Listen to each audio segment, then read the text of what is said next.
The Jake Asman Show will begin shortly. Thanks to all these great Patreon members who help support the show. Get your super chats ready.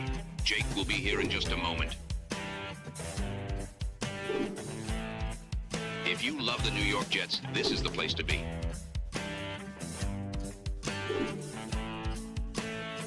And now, the Jake Asman Show. It's a football Friday, and we have a lot of Jet news to react to, including Garrett Wilson being shut down for the remainder of the season. We'll talk about that and much more when Jets reporter Nick Faria joins us in his weekly spot. It's the Jake Asman Show. Let's hit it and get it started. Time to lose some games, bitches. You guys should be pros at this. They don't give out trophies for 4 or 5 wins.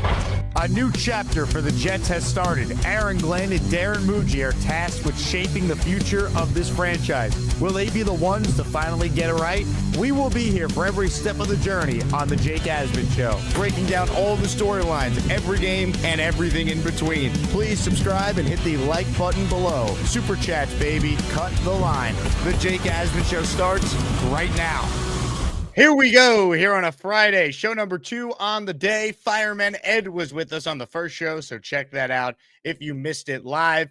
Reminder to like the video. It helps. That thumbs up button, you click it, boom, takes 2 seconds. You have no idea how much that helps the YouTube algorithm spread this show to as many Jet fans as possible. And make sure you are subscribed to the channel. Another reminder, join the Patreon, bonus shows, access to our private Discord channel, your name added to the intro. And oh yeah, when you sign up for the year, not only do you save 15% on your Patreon membership, you also get 10 weekly raffle tickets automatically applied. But that, we say hello to a good friend to the show. First time we've had him on in a couple of weeks. We've talked about it on the show. Our real condolences to Nick, who lost his father a couple of weeks ago. Got a chance to catch up with him off air, and now we get to say hello to him on our show. Nick, I consider you a friend, and I'm so glad that you're back working, covering the team for JetX, and it's great to get you back on the show. Absolutely, Jake. And to Jet fans out there, on behalf of my family, we can't thank you guys enough. All the people that have reached out. I may not have responded because there were a lot of people. There were a lot of things that we had to take care of. But just know that it was very overwhelming and very appreciative to see this community step up in that way. And I can't thank you, Jake, and I can't thank this community enough. Well, we're thinking about you and your family, Nick, but we're glad that you're back working, and we're glad that you could join us again. And let's talk football, right? Yeah, let's do it. Why not? We actually have some legitimate football news to discuss. I'm going to start with the Garrett Wilson situation. Aaron Glenn, speaking earlier, shut Garrett Wilson down for the year. This was the announcement earlier from Glenn, and then the follow-up on if Garrett's on board with this decision. The only guy we'll speak on is Garrett, and Garrett is doing a really good job in his rehab. But what we're going to do, just talking to the docs, talking to him, is we're going to hold him out for the rest of the season, and he will be ready to go as off-season program starts up, and I'm excited about that. He's on board. He's bored. And again, he's doing like really, really well as far as his rehab. We just want to be smart with him because he's a key cog of what we're doing here, and to be able to get him back in the off-season program fully healthy, ready to go, we feel like that was the best decision for all of us. So Garrett Wilson with that knee injury, he's been shut down. Nick, my initial reaction was this was the right decision. There is no reason to jeopardize the health of Garrett Wilson with 3 games to go. I'm sure if the Jets were fighting for a playoff spot, there'd be a strong chance he would play in this game Sunday. Maybe would play in the game last week, right? But ultimately, this guy, we know how good he is. We know how important he is. There's no reason with Brady Cook out there at quarterback and all the injuries the Jets have across their team and just the state of the team right now to put Garrett Wilson back out there. So I believe this is the right decision by the Jets. What was your reaction to the news from Glenn there? Yeah, it was smart. Let's be quite frank. The Jets going nowhere for the final 3 games of the regular season. It would make the most sense for this team to lose their final 3 games. Garrett Wilson, from that perspective, won't exactly help that mindset. But ultimately, he's not 100%. And if he's not 100% in these final few weeks, there's no reason to play him at this point. And I will say with Aaron Glenn, you're starting to see him get smarter and smarter when it comes to these kinds of injuries, sitting out certain players for extra weeks, understanding where the team is, being honest about where the team is. That, I think, should be appreciated by the fans, by the media, simply because it's him understanding, listen, a lot of stuff has gone wrong this year, and I'm a big part of what needs to improve. But I'm not going to just throw my guys out there just so we can get moral victories at the end of the year where we can feel good about ourselves. Let's get the highest draft pick we can. Let's make sure our top guys are at 100%. So when we get that infusion of talent in the offseason, through the draft, through free agency, we'll have Garrett playing with a lot better players going forward. Again, we know how good Garrett Wilson is. He's a part of this team's future. And you go into the offseason with him, A.D. Mitchell, John Mechie, Mason Taylor. Let's say they bring back Brees. All signs point to that happening in some capacity, whoever the quarterback is. And I certainly hope it's Fernando Mendoza or Dante Moore, right, in the draft. Whoever the QB is, they're not walking into a dire situation. And Garrett's a big part of why you feel good about your weapons, because you have a true number one wide receiver. I don't need to risk him in games that don't matter with 3 weeks to go with a UDFA at quarterback. Absolutely. And, you know, you mentioned a potential future quarterback. I still think it's going to be Mendoza. I've been pounding that train. I don't think the Raiders are going to go and draft a quarterback with their first pick. And if the Jets can get to that third overall, that's going to put them in that position to acquire that quarterback. He will be, if it's Mendoza, he will be in a better situation than Sam Darnold and Zach Wilson were both in, because not just because the Jets have a good receiving core, they've got Garrett Wilson, they've got some young players, A.D. Mitchell, Brees Hall, but they have the offensive line. And you've seen the one positive for this team throughout the entire year has been the offensive line being mostly consistent, mostly very solid throughout the year. And they're still very young. That continues to grow. This offense is only going to get better with competent quarterback play. So absolutely, sit Garrett Wilson, give him a full off season with Mendoza, whether it's Moore, whoever it ends up being, give him the full off season at 100% to work with this quarterback that they're going to bring in. It doesn't make sense in the alternative. I was not expecting you to say you don't think the Raiders would take a quarterback. How come? Because right now they look like the worst team in the league. And if they're sitting there with the top pick in the draft, let's say they love Mendoza, why wouldn't they take him? Here's the thing. I don't know if Pete Carroll's going to be the coach or not. And again, it really comes down to who their coach is going to be. If it's Pete Carroll, he's got a lot of holes on the roster to fix. And it's not just at the quarterback position. The offensive line is a mess. They need receivers. They need help on defense. There's a lot of positions where they would probably benefit from trading out. Whereas the Jets, you need the quarterback. You've got the offensive weapons, get the quarterback. And the way that I look at it, I look at the Raiders as a very, very, very strong target for any of the tradable quarterback assets that are going to be available in the offseason. A Kyler Murray, a Tua Tagovailoa. If Tua's on the open market, I do believe the Raiders would jump at that opportunity. And if that's the case, why are they going to draft Mendoza on top of trading for Tua? It wouldn't make much sense to me. If you're trading for Tua, you are trading for him to be your guy moving forward. I believe that the Raiders would be an excellent fit for him. Dome, warm weather, he would fit sort of that AFC West mold. I just think the Raiders, with what they need, they would be better served going after a veteran as opposed to drafting one with so many holes on their roster. I just can't picture the Raiders being like, yep, we're going to bring in Tua as our plan over taking Mendoza or more. I thought you were going to say you think the Jets would get Fernando Mendoza because the Raiders fall in love with Dante Moore instead. And, you know, the Jets are then able to get Mendoza either a trade or stick and pick if they're in the top three. Sure. I just can't picture them not taking the quarterback if they think, hey, that guy out there is a franchise guy. And I don't think Pete Carroll is going to be the coach. I think he's going to be one and done. I wouldn't be surprised either, but then the question becomes, who are they going to hire? Because the Raiders, and listen, let's talk about dysfunction. We talk about a dysfunctional franchise.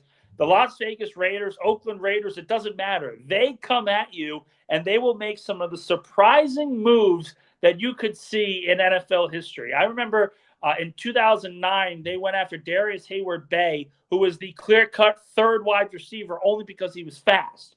They let go of Jeremy Maclin. They let go of Michael Crabtree. They went after Darius Hayward-Bay. These guys make these kinds of decisions over and over and over again. And like I said, right now the Jets sit, fifth in terms of tankathon. That could improve to as high as third. If the Raiders aren't in love with Fernando Mendoza, if they're not in love with Dante Moore, why would you take them instead of just trading back and accumulating more assets for that rebuild? That makes more sense to me in terms of what the Raiders want to do long term than drafting a quarterback if they're not 100% sure. Look, I'd love it if Mendoza's there, they don't want him, and the Jets can make a deal. I just, again, would be surprised if they don't go quarterback. But we'll see. Obviously, a lot could change from now and late April. Nick Faria is our guest.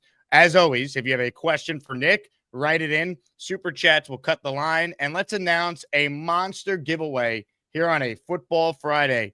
A member of the New York Sack Exchange is a part of the giveaway today. Mark Gastineau autographed helmet. Make sure you enter the raffle for your chance to win it. If you don't win, well, then that's okay because you're automatically entered in the weekly raffle series, Raffle 54, which features 3 signed New York Jets items, including a signed Nick Mangold football, a signed football by each member of the Sack Exchange, and last but certainly not least, a signed jersey by Jets QB, the pride of Elmont, New York, Vinny Testaverde. So make sure you enter, and we'll raffle away the signed helmet for anyone that enters by the end of the show. Some other news involving the Jets before we start talking about the draft and some of the big picture stuff with this head coach. How about the fact that it appears like it will be Tyrod Taylor as the backup Sunday, as Justin Fields apparently said that he is week to week, but he's trying to get back before the end of the season. He said that he doesn't think he'll be ready to play Sunday, which is just laughable. That said, Nick, your thoughts on the QB depth chart for the game Sunday? Nothing surprising, and again, a smart decision by Aaron Glenn. Why throw any other quarterback out there when you have an undrafted free agent who needs reps in order to determine what you have in the player? Brady Cook has shown spurts, shown signs of life in this offense. More life than I think you could argue that Tyrod Taylor and Justin Fields have shown at times throughout the 2025 season. He's looked good at times. He's also looked very bad. He's made some questionable decisions in the red zone. He's still learning the game.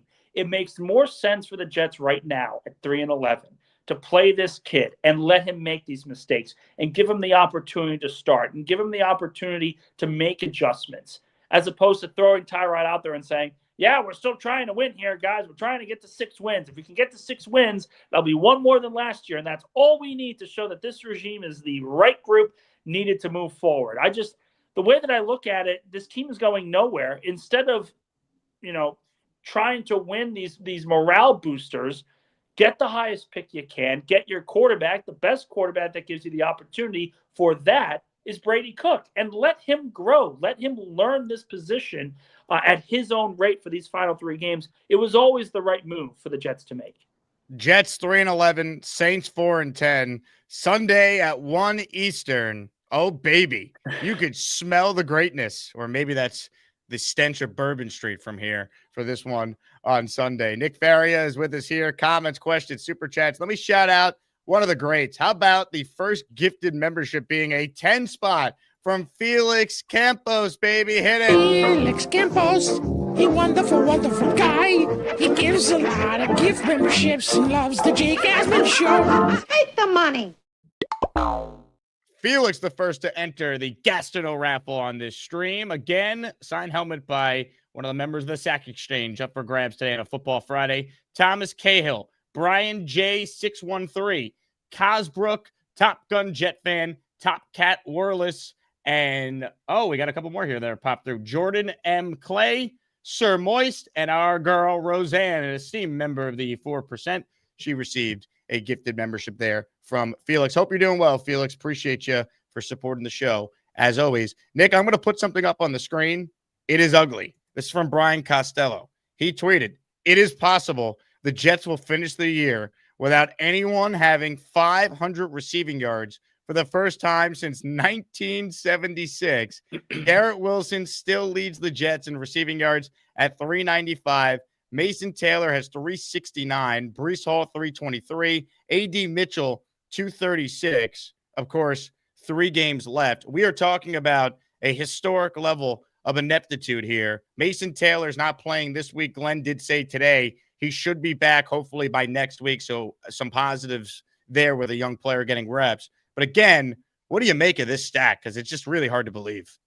It really is, but it highlights how bad the quarterback play has been this year. I would argue it's even worse than the 2023 season where Zach Wilson was your starter for a majority of the year. When Justin Fields was playing, he couldn't read the defenses. He couldn't throw the football. He wasn't diagnosing plays consistently enough. Tyrod Taylor, when he was in there, he wasn't decisive enough. He wasn't pulling the trigger when he needed to. He was making bad decisions. And now you have a third-string quarterback who's an undrafted free agent who should never have been in this situation to begin with. And yes, injuries do have a part to play. Mason Taylor's missed some time. Garrett Wilson's obviously missed most of the year. A.D. Mitchell, the fact that they brought this guy in at the trade deadline, and he's already, third in the team in receiving, that is just incredible, incredible stuff, and really just highlights the ineptitude of this passing offense. And I will argue, I will make this case, as bad as the numbers look, I still think there's reason for optimism in this offense because I do believe the scheme is good enough to win. They just don't have the quarterback to get rid of the football on time. It's hard to believe. What a world we live in. What a world we live in. Hey, real quick, because we just got some memberships flying off the shelves, which is awesome here on a Football Friday. Garrett Wilson did post on Instagram, which should encourage Jet fans. He posted this, quote, next season, best season, watch this. So Garrett still keeping a positive approach. Again, right move to shut him down. Sad that he got hurt because his buddy Justin Fields threw him a hospital ball in that London game in week 7, but I digress. That's just, when you have a quarterback that isn't accurate on some of the most basic throws in the NFL, that's what tends to happen. You get your best players hurt.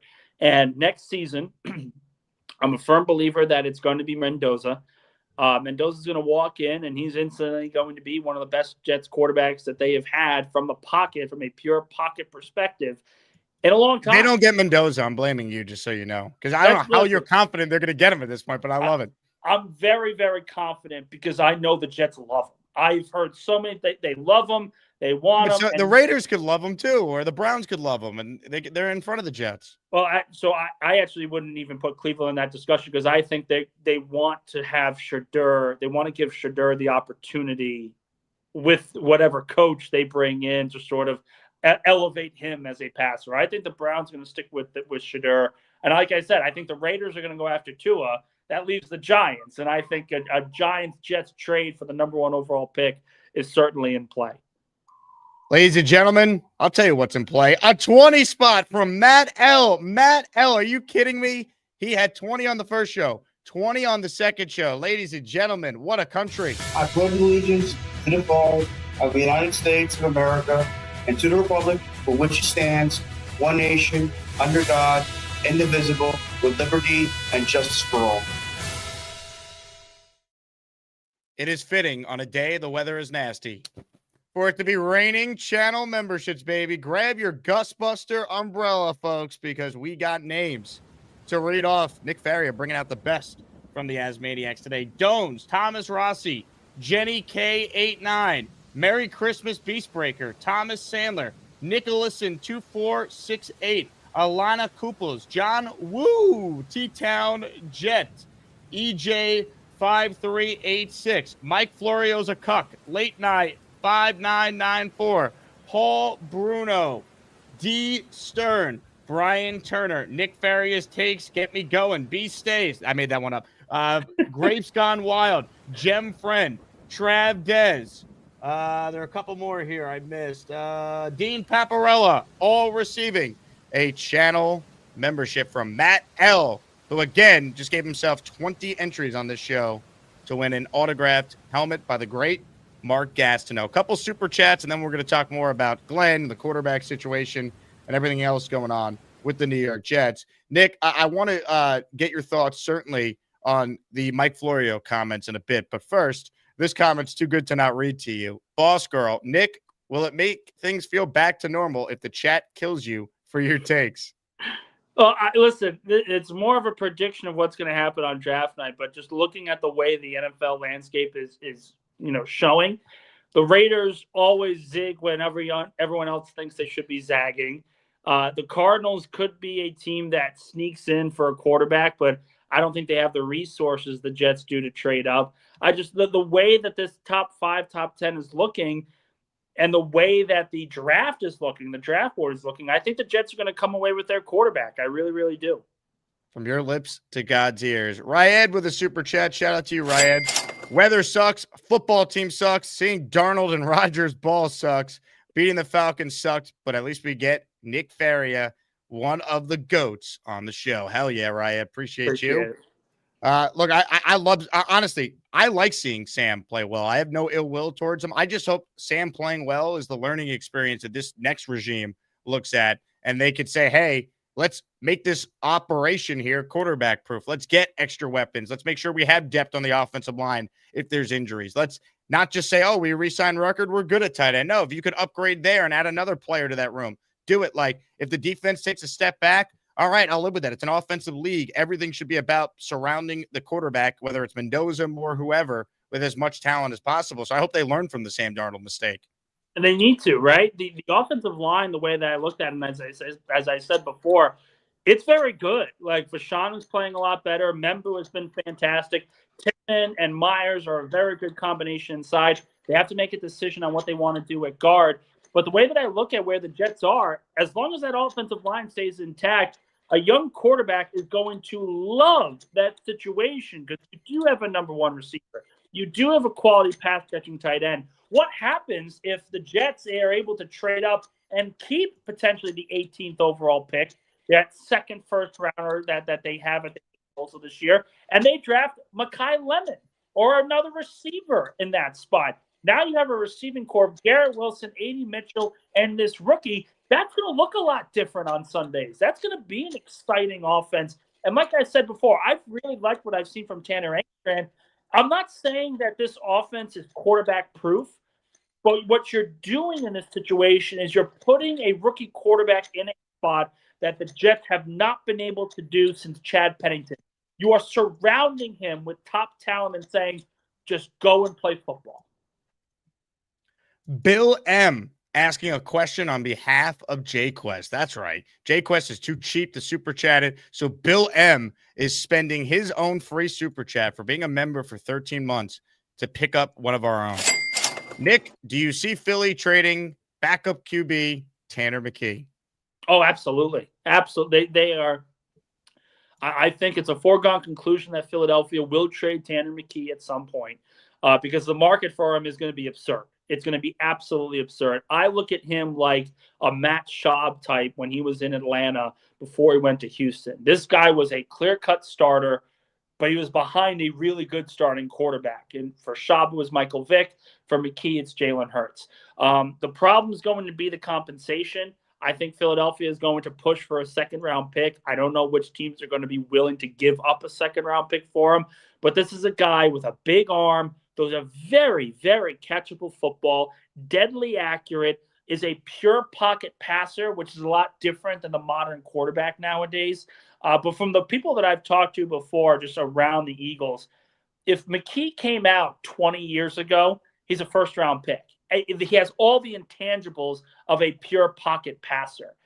And that's not really what wins now in the NFL. That's not really what teams are looking for. They're looking for a quarterback who can create, who can escape pressure, who can make things happen even when other things around him are going poorly. That's a question that McKee still has to answer.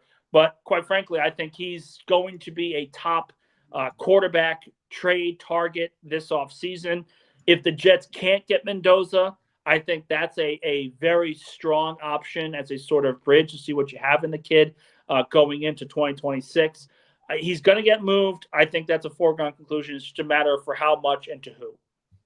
Why would they move him, right? Why not have a legit backup for your quarterback who runs a lot and could be injury prone? Because in Philadelphia, you get rid of players a year early. You always want to stay ahead of the compensatory pick formula. And if you can get a second round pick for McKee, who's giving them a second though? Come on. He's never played. He's played like what, one game? I'm telling you, this is not some third string quarterback where You give You up a watch him mid-round obviously pick. more than me, but I can't, like, I don't see it. I don't understand why there's hype around him.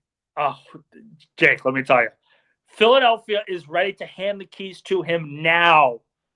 And to bench a Super Bowl winner, all because this guy is a pure, if you look at the film and you look at how he throws, you see a guy that is, okay, this guy's going to be a starter in the NFL. He's absolutely going to be a starter in the NFL.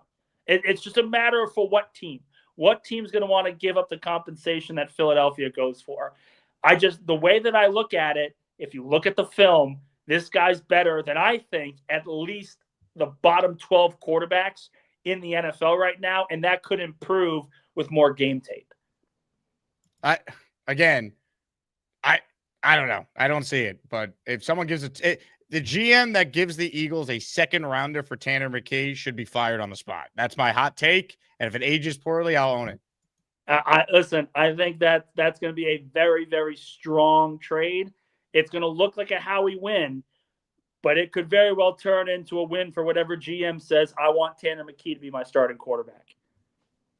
Again, Darren Muji and Aaron Glenn should fire themselves if that's the plan at quarterback. All right. Listen, and I'm saying this right now. If it's a fourth round pick, fine. Add him to the room. But like a second, and they don't have a third, so it can't be a third. But no way would I do that.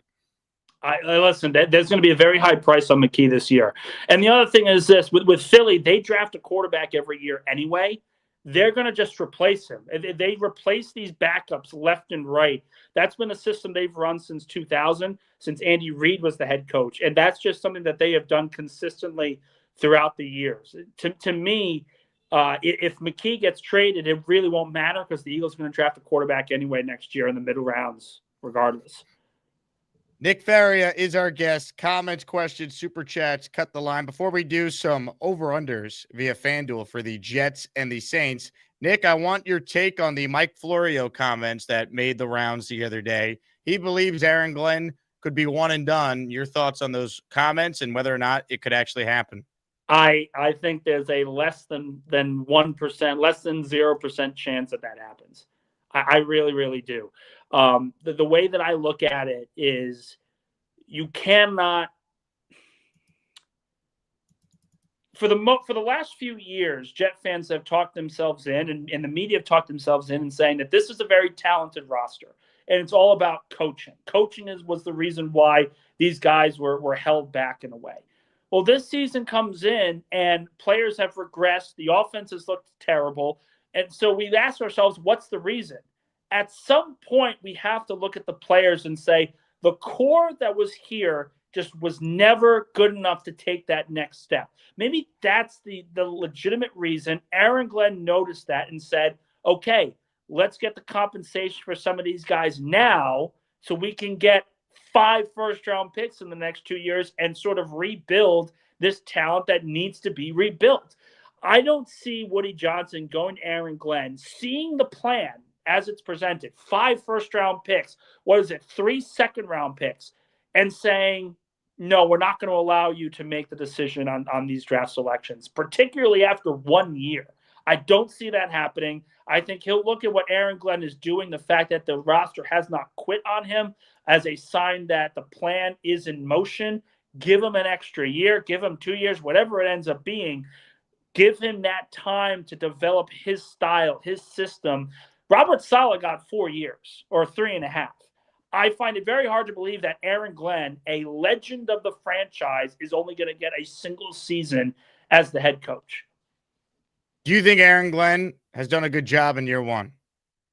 No, I don't think so. But I also think context needs to be included. I think they made the wrong decision at quarterback. They owned it, and they essentially said, listen, if it's bad, we're going to be one of the worst teams in football. So now we're going to have the opportunity to draft whatever quarterback we feel is the best fit.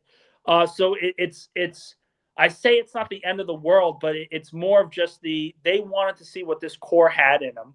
The core didn't have a lot, and they said, okay, then we just reset, we rebuild, we have a collection of talent that we want to keep on the roster going into the future.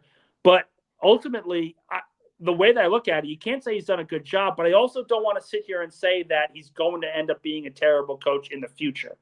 because I do think there was a talent problem this year. I do think that the players were just not good enough this season from the very beginning. They made bad decisions on the football field. We can blame coaching all we want, but sometimes it's on the players to actually make plays, and none of them really did. So I believe that the jury is still out on if Aaron Glenn can be a good coach. He clearly wasn't one this season, but that's not necessarily the be-all, end-all. Bill Parcells went 3-13 his first year.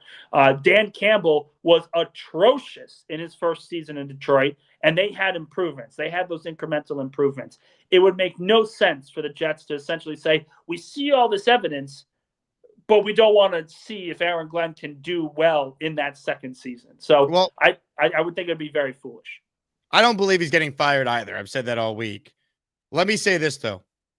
What specifically should give a Jet fan confidence that he's the right guy? Because, again, if we're not firing him because, you don't want a one-and-done coach because he's a franchise legend, that's not good enough to me, because you're going to likely draft a quarterback. What have we seen from Aaron Glenn and this coaching staff that we should entrust them to pick and then oversee the development when this year has been as bad of a year and has been actually the worst year if they finished 3-14 for any first-year coach in Jet history?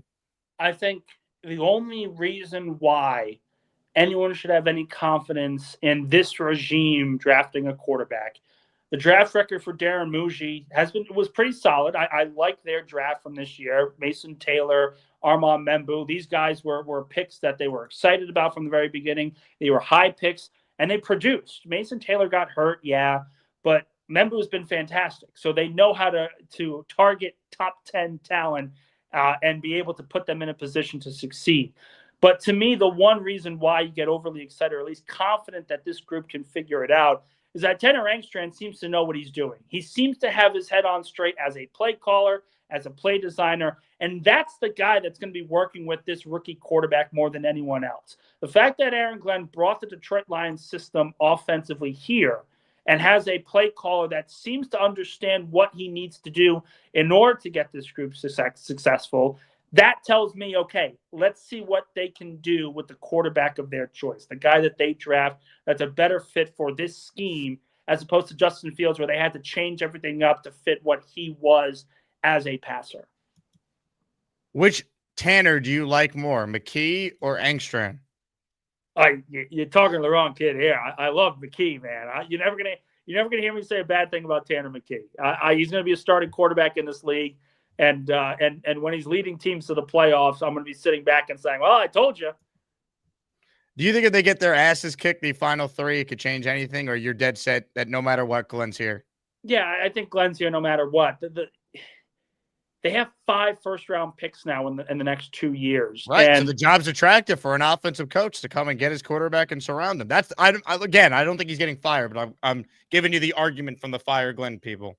Yeah, no, and listen, that's a very fair argument to make, because I was the one pounding the table at the beginning of the year when they were starting this coaching search that they needed to hire an offensive-minded guy, someone who could call plays and develop a culture in that way, develop a quarterback.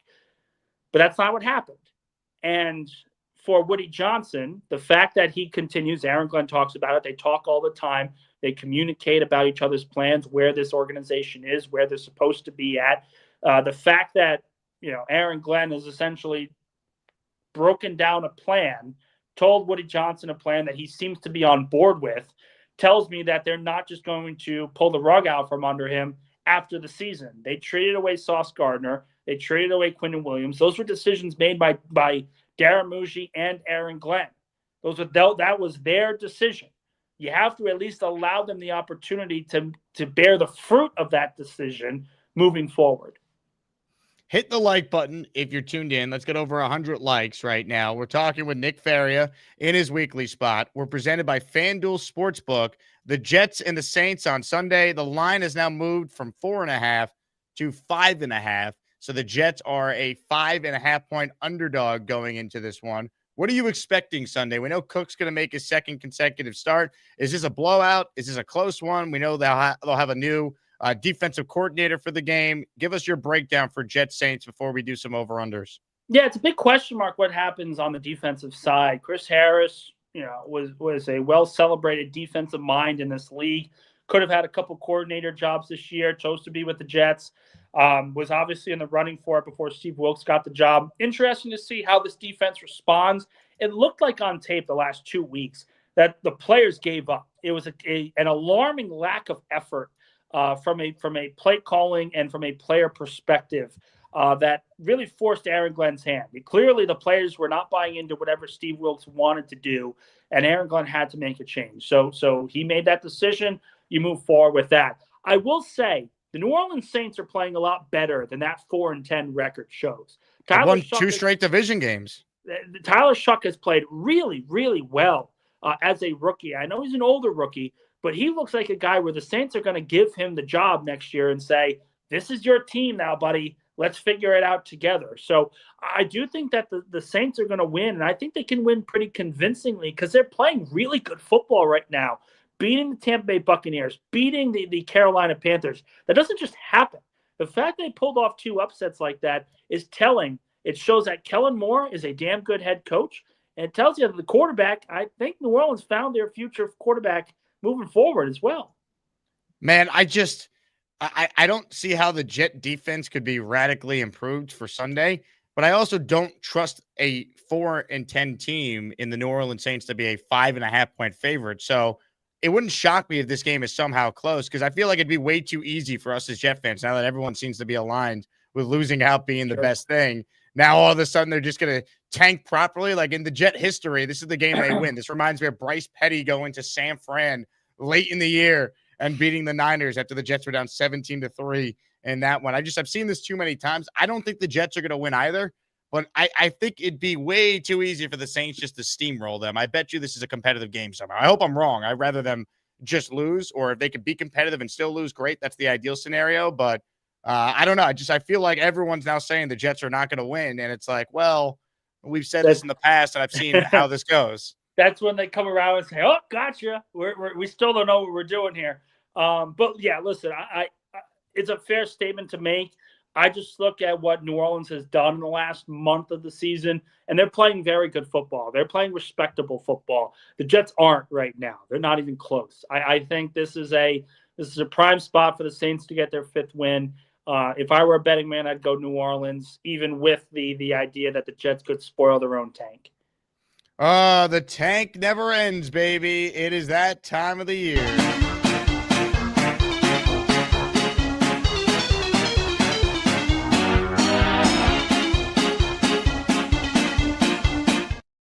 We are presented by FanDuel, Jets, and the Saints on Sunday. Nick, let's do some over-unders via FanDuel Sportsbook. We will start with some passing props. Tyler Shuck, you mentioned him. He's been playing well. His over-under for passing yards is set at 217.5 over-under. I'll go over on that one. Going over on Shuck. All right, how about the over-under on Brady Cook, who's set at 167.5? I'll take the over for that as well. I think, listen, Cook went over that in his first start of his career. I do like what I saw from him last week. I've liked what I've seen in spurts. Want to see more consistency. I think I'll take the over there. So he's going with the over, folks. All right. How about passing touchdowns? Tyler Shuck, over under 1.5. I'll take the under on that one. I think he'll have a rushing touchdown included, but I think he'll stick to 1 passing, 1 rushing. Brady Cook. This was our best bet on our social media account last week. The over-under for touchdowns thrown was set at 0.5. We went over, and it hit. What say you for this game here? Over under 0.5 for Brady Cook. Yeah, you got to take it, right? I mean, even if the Jets are down double digits, they're going to come out passing, and I think that is a prime spot for him to at least throw a touchdown pass. Let's take a look at the interception prop because we know the Jets have yet to have one, but they have a new DC, so it'd be pretty ironic if it happened. I feel like it could. I'm actually going to predict the Jets to get a pick. Oh, absolutely. The odds are it will happen. Look at this. Tyler Shuck to throw a pick. Yes is minus 108, so yes is the favorite. Actually, never mind. It's double juiced. No is actually the favorite at minus 120, but this is the best odds we've seen in a while. Yes, minus 108. Do the Jets get their first pick of the season Sunday? Yes, and it's going to happen in the first quarter. It's going to happen early, where it's like the first series, second series, and the defense is trying to figure it out. They're playing with a little bit more with a little more effort, and then they come away with a turnover like that, I think that's a foregone conclusion. It's going to happen. Yeah, I predict it will be Michael Clemens coming up at the first pick of the season because why not? All right, if that's the case, give me damn it. I'm trying to think. You know what? Give me Brandon Stevens for the pick. I think he'll make the play. Brandon Stevens. All right. Brady Cook. We know he's thrown 5 picks in his 2 appearances so far. How about this odd? These odds here. Yes is -184 to throw an interception. I would take that as well. Unfortunately, I think it's not to say that he is atrocious. He's learning the game. He should never have been in the spot in the first place. I'd rather him go out swinging like this than holding on to the ball too long and waiting for plays to happen. So while I do appreciate that, I do think he'll throw a pick. All right, receiving props now. Let's get to a couple of these. We know Garrett Wilson's been shut down, but his old teammate at Ohio State, Chris Olave, who is on my fantasy team, by the way, so please play well. I'm in the semifinals. Chris Olave over 61.5 for his receiving yards. Yeah, I'll take the over on that. I'm with you. Over under AD Mitchell, 40.5. I'll take the over on that as well. I've liked what I've seen from Mitchell in recent weeks. John Mechie, 31.5. I'll take the under. Jawan Johnson, 37.5. I'll take the over. Breece Hall, this is incredibly low, 13.5. Yeah, I want to say over, but they haven't really used him in the passing game a lot, and I think it's because they want to use him as a pass protector at this point. It just hasn't worked out in this passing offense with Brady Cook. I'll take the over, but I'll do so begrudgingly because they haven't really used him enough in the passing game. Rushing props now. Let's start with Breece here. Over under 60.5. Now, Breece is at exactly 900 yards with 3 games to go. We know he's never had a 1,000-yard season in his career. I'd imagine that would mean something to him. Breece Hall here, 60.5. You going over or under on rushing yards? I'm going to take the under. I don't even know who these running backs are for the Saints. Audric Estime, Evan Hall, over under 37.5 and 25.5. Estime is what? 37.5. I'll take the over for him. Everyone else is under. All right. Touchdown scores. I'll just put the odds up here. Anytime touchdown. Who would you bet your life on that they're going to find the end zone on Sunday? Well, Tyler Shuck, definitely. I think he's going to run for a score. Plus 290 for anytime touchdown. That's a good bet. Yeah, I like that. I like it a lot. I'll take AD Mitchell for another touchdown. Plus 360. Good odds. And then I'll take Chris Olave. Those will be my 3. Plus 170. So you get plus money on each of those bets there. So not too shabby. A little game specials we'll run through right now. I'm just going to throw these out there. Points scored in each quarter, minus 330. Oh, God. You got to take it. Yeah. What else we have here? I just wanted to show off all the crazy FanDuel stuff we got. Let's see. Defense. Teams to have a first field goal. The Jets or the Saints, minus 110. Oh, I'll take the Jets on that one. I think they'll take a 3-0 lead. Hey, first quarter spread, 1.5, favoring the Jets. Oh, God. Yeah, I'll flip a coin on that one. First half spread, Jets getting 3.5. I'll take the Saints on that one. I actually would probably bet the Jets in the first half. I do think they hang around, at least for a half in this one. Second half markets refer to the results from only the second half and overtime have played. I'm not just betting the second half here. FanDuel will check back in at halftime for anything like that. All right, team to score first. Jets plus 128 or the Saints minus 156. I'll take the Jets score first. I think they get a field goal. A 3-0 lead for the Jets early on. Yep. Beautiful. All right, Nick, we'll get you out of here with this. Game score prediction for the Jets and the Saints. I'll take the Saints 20-16. I do think that the Jets will keep it close. I think they'll be competitive, but it'll be like 20-9, and then Brady Cook throws a touchdown in the final few minutes to make that game closer than it actually was. Beautiful. Absolutely beautiful. Get what the tank rolling, baby. All the way to Mendoza. That's right. Hit the sounder, baby. It's draft season. Oh, man. Oh, Nick, man. You're the best. Great to get you back on the show. Send our best to your family. And, of course, we're looking forward to a doozy of a game Sunday. Thank God you're not going. You're not missing much. Absolutely. Thank you guys so much. And again, for the entire community, my family and I all thank you. Nick Faria, Jets reporter, JetX, JetsXFactor.com, with us there. Hit the like button if you're tuning in. We got a signed Mark Gastineau helmet up for grabs at the end of the show. A couple comments I want to address, and then we will get to your calls. Plus, we have another Bites and Breakdown segment with Arielle Nash coming up here. What does she have cooking for the Jets and the Saints? We'll get to that. Beast wrote in earlier, I'm overcooked and tired. This cold weather is kicking our ass. Now, Beast, when you said you're overcooked, does that mean you tried to cook yourself? You clown-sucking douchebag. Nah, really. In the words of the great Danny Glover, I'm getting too old for this shit. Whew. That had a kick to it. Thank you, Beast. All right, more of your calls right now. Gusbuster Umbrella Hotline. Josh is first today. Hello, Josh. What's up, Jake? How you doing? I'm good, Josh. I'm good as well. First day, I got off for winter break about 2 hours ago. What is it like to be, how old are you, Josh? You're 13, 14? 15. 15? What is it like to be a 15-year-old on winter break here in 2025? So good. Like, I've literally been waiting for this since like Jets opening day. Like, between the misery of the Jets season so far and like school, it's just been, we needed this. I agree, Josh. I agree. I want to. Have you rethought your Garrett Wilson take, Josh? I haven't forgotten about it. I'll take it back. I mean, okay.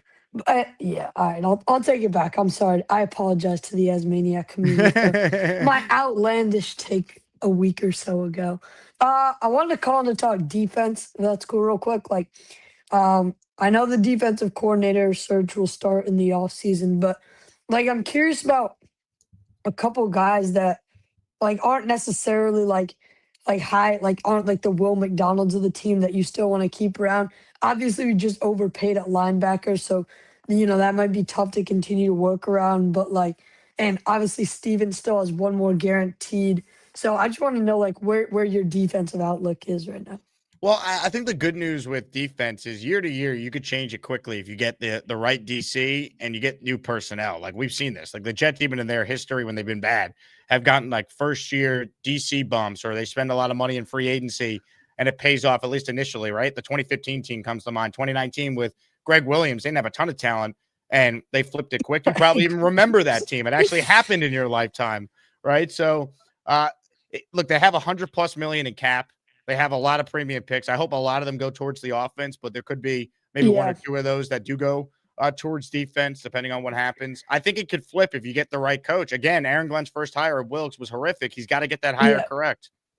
Yeah, he does. Like, coordinator's so important, but you're right. I think they allocate, I would say 4 of those 5 firsts are going to be on offense. So that means, like, you have to be able to consistently hit late-round picks or cash in on some of these deals. So, but I like how Muji's like, I don't know when you were talking about this, maybe 3 days ago, you're talking about like he's been proactive. He saw that MC2 was an overpay, got him out of there.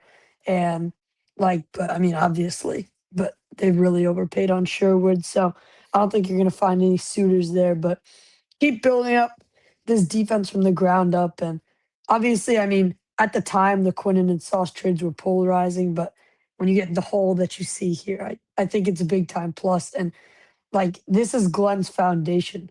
I'm done with Glenn if he can't figure out the defense. This is supposed to be his defense. If he can't get this higher right and he can't turn this around, I'm so done with Aaron Glenn. I think he's already on the hot seat. He bought himself an extra year with this quarterback nonsense. But yeah, I mean, he either gets this right or he's done being a coach in this league.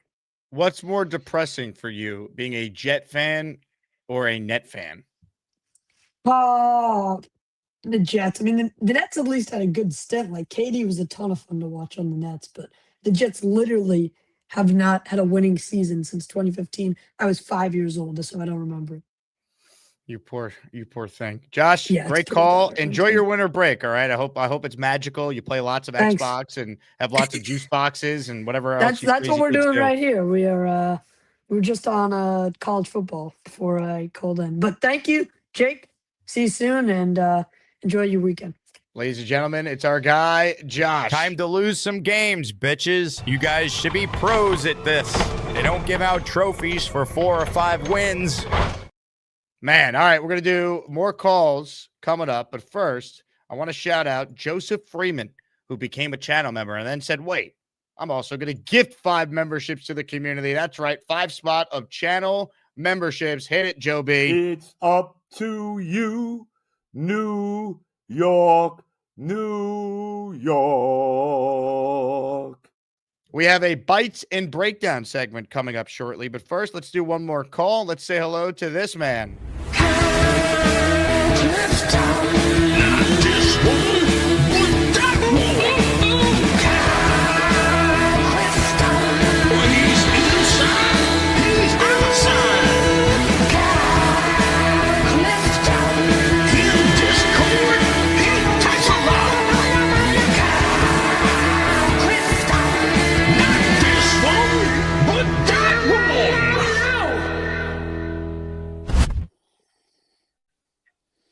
I'm glad that Nick thinks that Mendoza is just going to fall into our laps.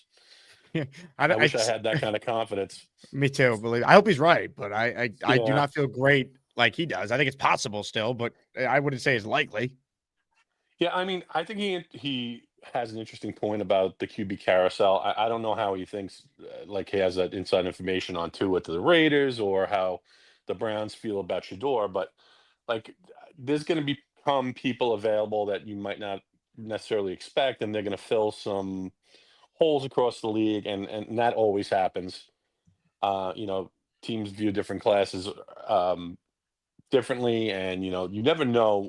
There's going to be one of these other teams that comes up and trades for a quarterback. It could be the Rams, it could be the Dolphins, and maybe they empty their holster to go and do it. You just don't know. But to have the confidence that he's going to just be for that, like, I hope that we remain at 5 or can get a little bit higher. But we could win this week, and that would just stagger all our hopes for that. That's kind of how I feel about it. But I had a lot of random thoughts about the show so far. Do you think that maybe JQuest is piggybacking on SuperChats because he was sued for slander by Richie Stickers, and maybe the court found in his favor? Wow. I haven't thought of that, but I'll tell you what, the fact that JQuest couldn't afford $2 and Bill M had to sacrifice his free as Maniac Super Chat to ask his question really does make you think. Right. And McKee, he's an interesting candidate. I know Alan likes him a lot, but I'm with you. I don't think it would be a straight 2. Like, would you do McKee for a third and giving up one of our seconds?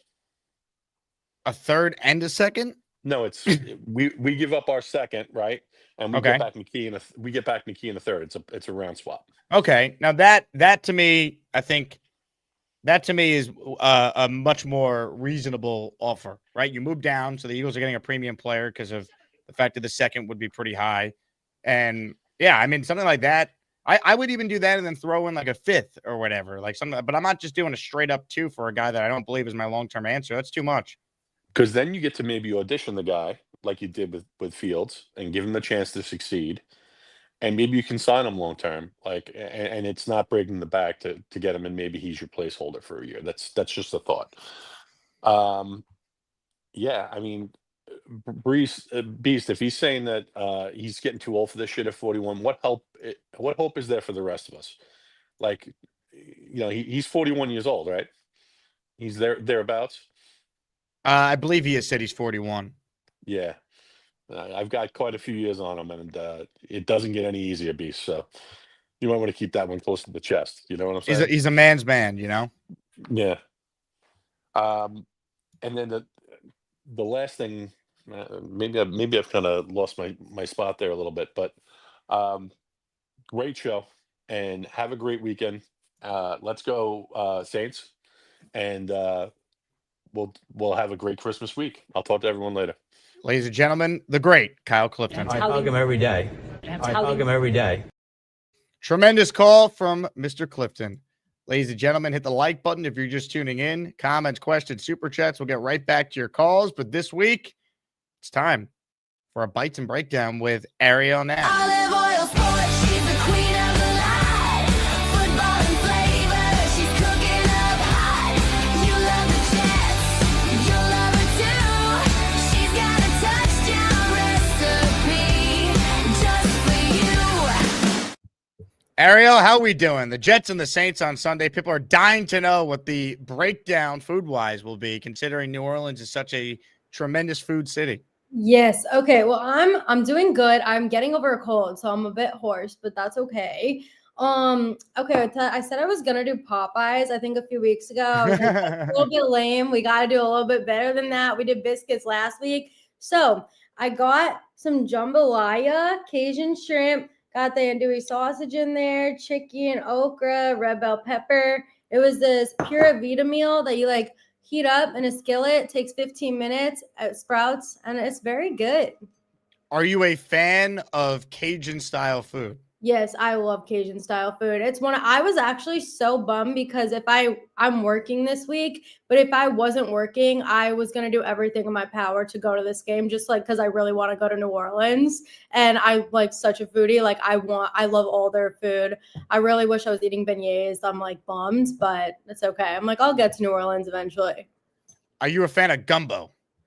Yeah, I love gumbo. I love all of it. I love catfish. I love jambalaya. I love all Cajun seasoning. Like I blacken whenever I get salmon out, I always get it blackened. Like it's one of my favorites. I love super spicy food too. Crawfish. Have you had that? No, I haven't had crawfish. I don't understand how you eat it because I'm like, I know you like suck the heads. I'm like, I don't know what's going on there. It's too much. Family show, Arielle. Jeez. I said it. I was like, Arielle, just shut up right now. It's already been out. It's fine.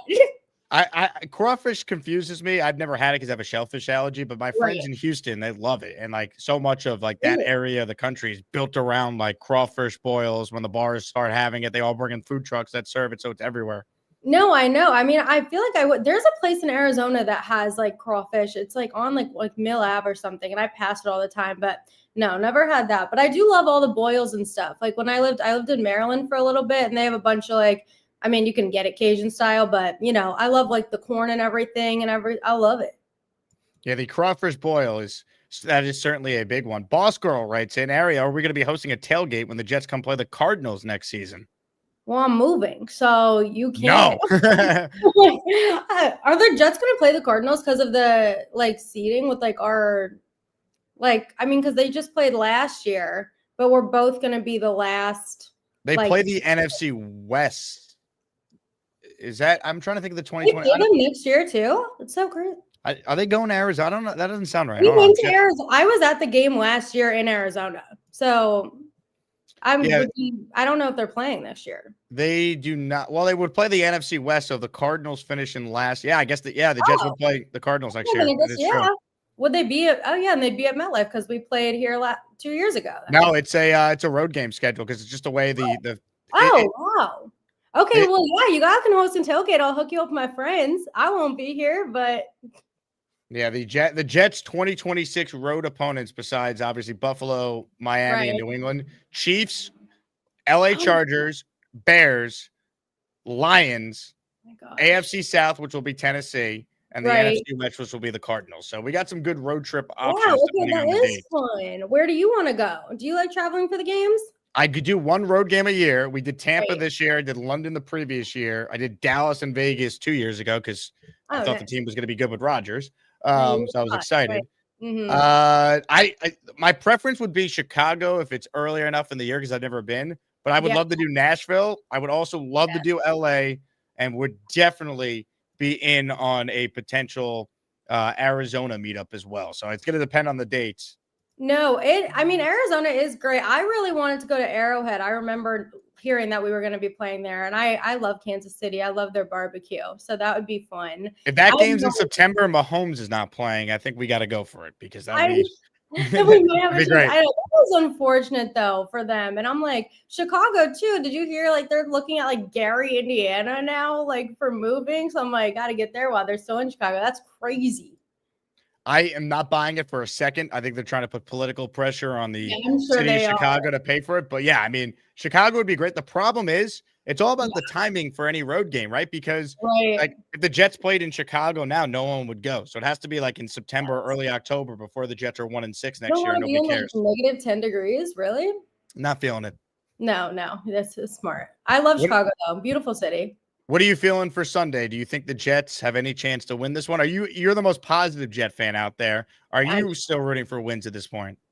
No, you can't. Because I love them. You can't. Like, I don't know. I feel like my prediction in my video was 17-20. I hope it's competitive.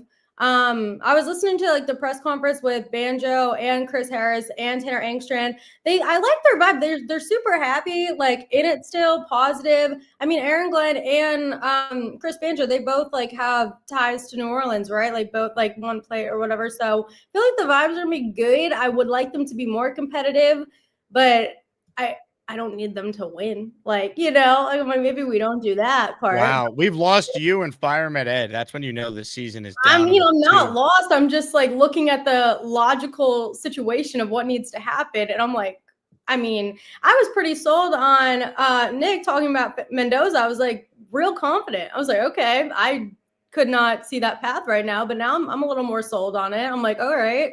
Is Mendoza your preference of the quarterbacks that could come out or other options?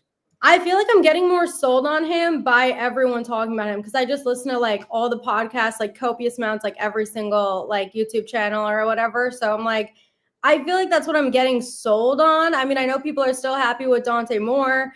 So, I mean, I'm not going to pretend I like don't know like every single thing, but yeah, like I love Mendoza. I like his personality. I do like that he's himself unapologetically. And I do think he fits the system the best that Angstrom wants to run, like the pocket passer. So honestly, yeah, that would be my preference. I was just trying to convince myself something else would be okay because I was like, the Raiders, I would have just assumed they were going to pick him. But I'm like, I don't know. There's a lot going on, I guess, now. Tua might be in the mix. Who knows? So there's a lot. I'm excited to see it. But yeah, I feel like Mendoza would be my preferred if like I could like press a button and get what we wanted. I would take him. I'm not as confident as Nick is that the Jets are going to be in position to get him because I think if the Raiders are sitting there at 1, they're going quarterback. I don't buy that they bypass they bypass a rookie altogether. Now maybe it'd be Moore who they like more than Mendoza. That's possible, but I don't think they're going to bypass quarterback. I'd be shocked. I would be shocked too. I mean, who do you think, like if you had your pick, like say if it was like Mendoza or Moore, do you have like someone that you like more, or are you just like I prefer Mendoza, but I also like Dante Moore. I need more to declare, which I think he will. I think he's going to. I know because for a while we were like, there's only going to be Mendoza basically or Ty Simpson, and it kind of like it all flips so much, like especially towards like the end of the season. Like I don't know, you got to just let it play out. But rooting for the Giants, of course, when they play the Raiders. So or hope. I know I'm sad to not root for the. I'm still rooting for our Jets. Like I want them to play well. Like I don't want them to get embarrassed. I do think they're going to get a pick as well. But who gets the first interception of the Jets season Sunday? I would love it to be Malachi Moore. I love him, like one of the young guys, just someone who's like going to be like building on our team. I would love that. And it was so funny. Did you hear in Chris Harris's press conference, they were talking about the pick situation and like how we have 0 interceptions. And he was like, yeah, it's a bit unusual. But I was like, it is. So it's never happened in NFL history, Chris. Literally. It's so crazy. So yeah, I do hope we get that. But I mean, Saints are playing good football. Like we've been seeing it. Chuck's been playing well. Honestly, their defense is not bad. Like as of late, they can definitely get to the quarterback for sure. So like I like Brady Cook like for what he is, like an undrafted. I think he's good, but it's not like I don't think the roster really compares. No, look, he's at least playable. Like you can get through the next 3 games with him, and you don't feel like the team's going to quit because they know you're obviously tanking if you play him. Like he's better than Luke Falk. He's better than Tim Boyle, as sad as that is. I know that one game, the Black Friday game. I switched my eye appointment because I forgot that we had a game that day, like a couple years ago. I was like, I can't believe I changed my appointment to watch this. That was crazy. So no, at least I do think it's going to be more competitive than we saw the past 2 weeks. So I'm excited about it. Like I want them to play well. If you lose by a couple points, it's okay. I like how you have adjusted your mentality being a fan of this team. Well done. I mean, you got 3 games left. Like, and then our next ones are Patriots and Buffalo. So, I mean, a couple games ago when we beat Atlanta, I was like, guys, like, it's fine. Like, let whatever happens, happens. But now, unfortunately, what's been done is done. Like, you got to go with what's happening. Ladies and gentlemen, a much more mature fan, Arielle Nash, her channel, Olive Oil Sport. Watch the full breakdown video for Jet Saints over there. Arielle, always a pleasure. If I don't talk to you from now until next week, enjoy the holidays. Merry Christmas, all that. Thank you. Yes, you too. You too. All right, bye, guys. I'll see ya.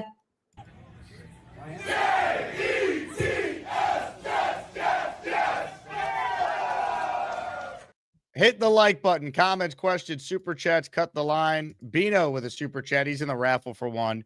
If you're in New Orleans, like Italian sandwiches, go to Central Grocery and get a muffaletta sandwich. I've had the muffaletta before when I was down there this past year for the Super Bowl. I could have went to this game if it mattered. A very good friend of mine is a sports reporter for the ABC affiliate who I stayed with for free Super Bowl week, which saved me a fortune, which was nice. So I thought, hey, if the Jets actually are in the hunt, I would go to this game. Why not? It'd be fun, but that ain't happening. I knew leaving Tampa, that was my last road game all year. Knew that one right away. More of your calls right now, ladies and gentlemen, on the Gusbuster umbrella hotline is, hold on, let me pull up his intro. Let's do. I muted my mic. What the hell is happening with StreamYard here? All right, here we go. I got it. Let it rip. I got my Iron UG. I hope you like my Jets take. You know they call me David T. It's not easy for me to see, but if you bring me full stream, you might like what I had to say. I'll need to get real damn close, cause my vision is dog shit. Hi, Jake. David T, what do you have on your eyes there? It's just a, Christmassy thing and, just trying to, be in the holiday spirit. You look great. Yeah, that's debatable. But anyway, in Louisiana, don't they call Italian sandwiches poor boys? My mother and I used to watch Emerald, and I remember poor boy. But anyway, I think she nailed it. The food, down in Louisiana, the gumbo and the other one, really good. But as far as crawfish goes, I agree with her. I had opportunities to try them, and I just couldn't do it, Jake. I mean, I didn't even like the looks of those son of a guns, They scare me because they'd actually kill me if I had them. Yeah, I know you have a shellfish allergy, right? Yeah, it would kill me. Yeah. Well, so you're better off than that way. But can you eat you can't eat like gumbo or any of that stuff? No gumbo, no crawfish, lobster, oysters, clams. Tough world. Yeah. Well, it's it's something you can live with. I grew up with a buddy. His son had the peanut allergy thing, and I got that too. Oh, you do? Oh yeah, all nuts, peanuts, tree nuts, D's nuts. It's tough. I mean, they were down last year to visit, and we had dinner at my brother's house, and they have to check to see if there's anything in the food with nuts or whatever, But I mean, but anyway, I guess it's not the end of the world, right? Hey, we're surviving, David T. Yeah. And yesterday I was so down on Aaron Glenn, and I got to get it in my big fat head. He's going to be here next year, so I had a far-fetched, and it's not so far-fetched, but next year if they bring in, just hypothetically, if they bring in like Jim Leonard as defensive coordinator, Chad Pennington as quarterbacks coach, and the coach of the Raiders, I can't think of his name. Anyway, as an assistant head coach, That's just far fetched, but it's not so far fetched. But my point is, if they bring in really better coaching next year, maybe Aaron Glenn will become a good coach by accident. David, from your lips to God's ears. I got my eye on you. Checkmate me full screen. It's fireball whiskey time. David motherfucking T.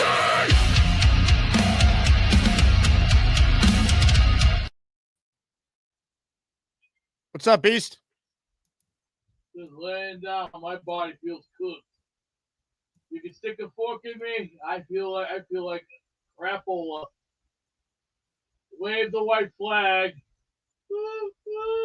What have you done today that you're so tired? Had to rearrange the roster. I got stuck. Didn't I send you a photo in your email? You sent me a photo of what you received in the mail. I had to rearrange the roster. I pulled everything out, upgraded everything from top to bottom, and then I was gonna think about going boom. I said, yeah, right. Yeah, I think I'm going anywhere. Yeah, try again. It can wait a while. I'm not going anywhere. Where am I gonna go? Mars? Not a chance. Sunday, we're gonna be just fine. But I did like that whatchamacallit, what Arielle was making. That was delicious. Nothing says jambalaya. But you know what goes good with that jambalaya? Fried chicken, mashed taters, hell, even some macaroni and cheese, biscuits.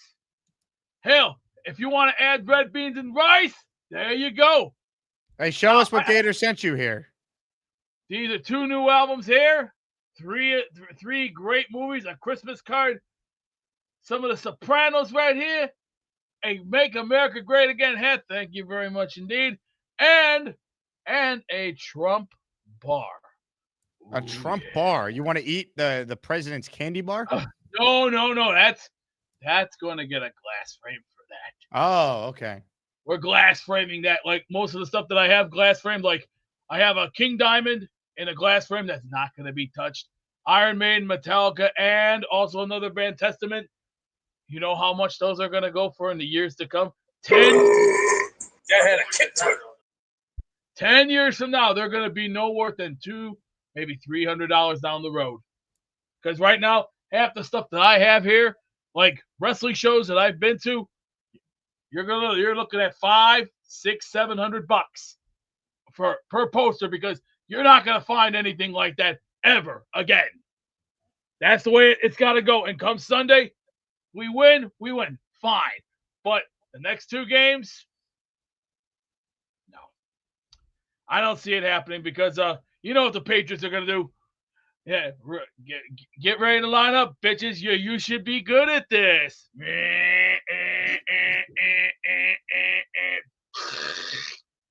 You know which video I'm talking about. The one that you're in the tank and you're telling them, "Come on, bitches, you're supposed to be good at this." Oh, I know, Beast. Oh, I know. Thank you very much. All right, let's continue with your call, shall we? Artie is next. Hello, Artie. Hey, Jake, how you doing? What's up, Artie? Jake, I think I'm in the minority here because I think I'm pretty positive with AG, tell you the truth. What gives you some positivity? Well, because I think that he's concentrating mainly on learning to be a CEO of the company rather than a coach. I think he made some bad choices, and I think that's a learning experience for him. And I think he's going to get a better defensive coordinator, probably somebody who's going to be more aligned with some of the players we have. I think we're going to have a really big roster turnover. I think also that we had overvalued some of our players. And I think, I think this whole year, once we realized after the first few weeks that it wasn't going to be, a good year, they started concentrating on what they could do to improve down the road. And I think they put a plan in place. And I just think that, with all our draft picks and such, I think we're going to, be able to improve this team greatly. I mean, you don't know. I mean, we don't know if he's going to be dog shit coach or not. He might be, but I think we need to give him a little bit longer leash. And and look at the big picture for down the road. I don't want to trade up to get a quarterback. But that's nothing guaranteed. I mean, there's going to be 5 other teams in the playoffs. If Mendoza gets picked by one, that's not going to have Mendoza on them. You know what I mean? We just need to get a squad together. Our team is awful. They got no depth. They got no leaders on defense. I mean, watching those last 2 weeks, these games, I mean, they weren't getting beat. It almost looked not real. I mean, they had guys running wide open all game long, both games. So I just think we're not really seeing what we're seeing. You know what I mean? I think it's well, they quit on the defensive coordinator, which is why Glenn fired him. But that doesn't concern you about Aaron Glenn's ability to hire a DC. Like, he hired a guy who doesn't run anything he did in Detroit, which is curious when you look back on it. Like, what gives you confidence they'll get a good DC this go around? I think they hired him because he was the first time coach. He needed somebody with some experience. I mean, I'm sure they knew he was one and done in a lot of different stops. I think they were looking at the big picture with him. They wanted to give it a shot, see if it worked. If it didn't, they were going to replace him. And I think because he had head coaching experience, he could take a little bit off Aaron's plate, so he can concentrate on other factions of the job. You know, I mean, that's what I'm hoping for anyway. So we got to see what happens. Well, I appreciate you being optimistic, because most people aren't. So it's nice to still get some positivity from someone. And Jake, I got to tell you, Beast is planning a barbecue in his backyard when we go to Chicago. Hopefully we get to go next season. This barbecue is going to be epic.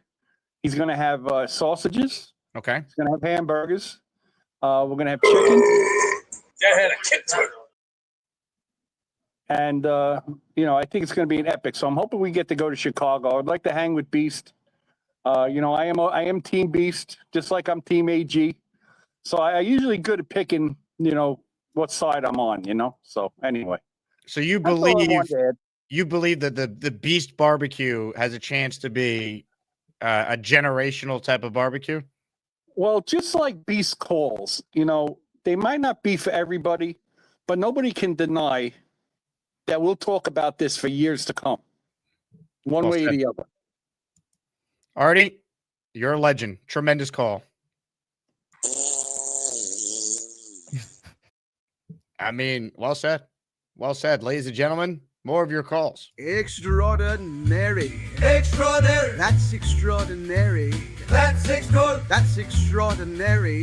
That's extraordinary. It's quite extraordinary. Quite extraordinary. Women shouldn't vote. Just do laundry and vacuum. Extraordinary. Unmute yourself, Gary.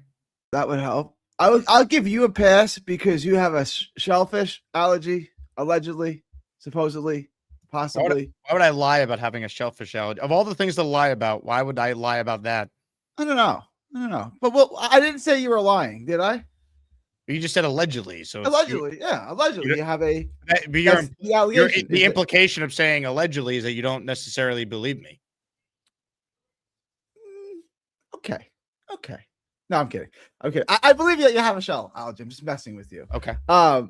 Shellfish allergy. But homegirl wants to run a cooking show, and she's never had crawfish. Come on, Arielle, pick up your game. Crawfish it's an entire season. Like, we have crawfish boil season in April and May. Like, everybody on the block has crawfish boils. Never had crawfish? We gotta have a crawfish boil for Arielle. That needs to happen.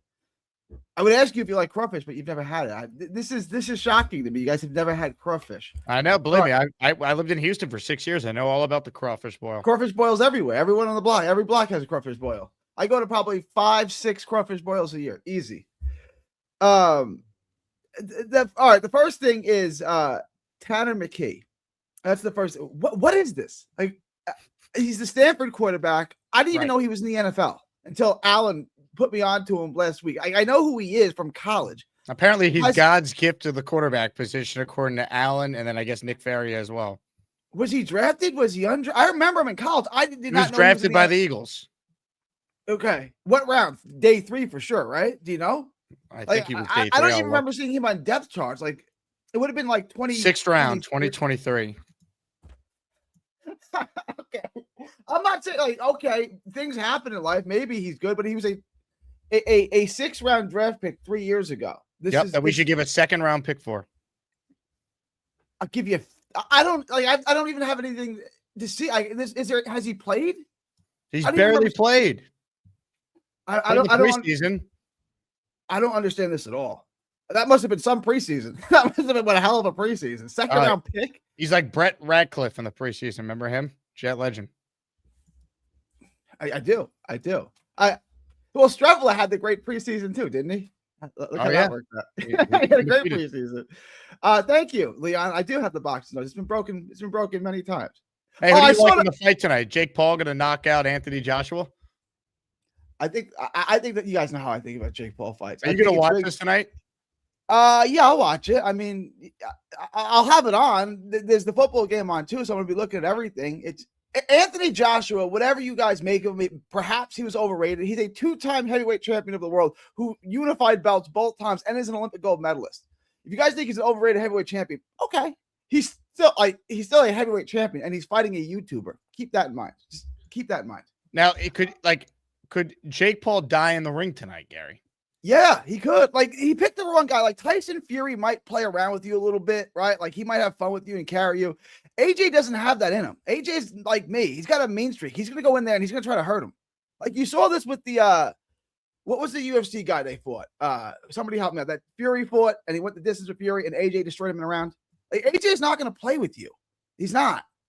Like, this is the wrong guy to go in the ring with. AJ's not a guy that's going to carry you like Ali did to put on a show. He's gonna look. If he doesn't knock him out, isn't the whole thing clearly fixed? Like if they he doesn't knock him out in 2 rounds, it's fixed. It's right. Anthony Joshua. You guys can say what you want that he's overrated. Like if Jake Paul doesn't get knocked out by a guy who's one of the best heavyweights ever, if he doesn't get knocked out, then the thing is clearly fixed and they worked it out where they're just doing this for the money and they've agreed that Joshua won't go in for the kill, like the Tyson, gimmick. Right. Where Tyson pulled punches. I don't think AJ is a guy who would throw a fight for money. Like, he's got more money than you could imagine. I can't see it. I met him when he trained with Derek James in Dallas a couple of times. I can't see him throwing a fight. I just like, he doesn't need the money. He's probably got as much money or more money than Jake Paul. Like, Jake Paul can't buy him. And this fight was sanctioned in Florida. Like, they sanctioned it. Yeah. Which I don't even understand how he was a cruiserweight who last fought a 60-year-old, and now he's going to fight Anthony Joshua.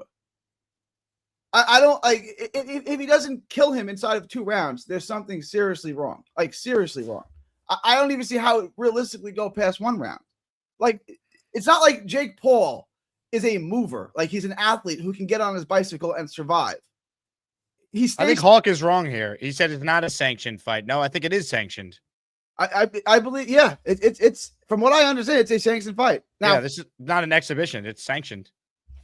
States like Florida and so the way it works in boxing is it's the Muhammad Ali Act. You have to, when you go to get licensed, you can pick any state you want, but if that state says no, then every other state has to oblige, right? So you can't go commission shopping, right? Like, I can't get declined by Texas and then try to go to Alabama or will most likely get declined by New York or Nevada and then try to go to a smaller state, right?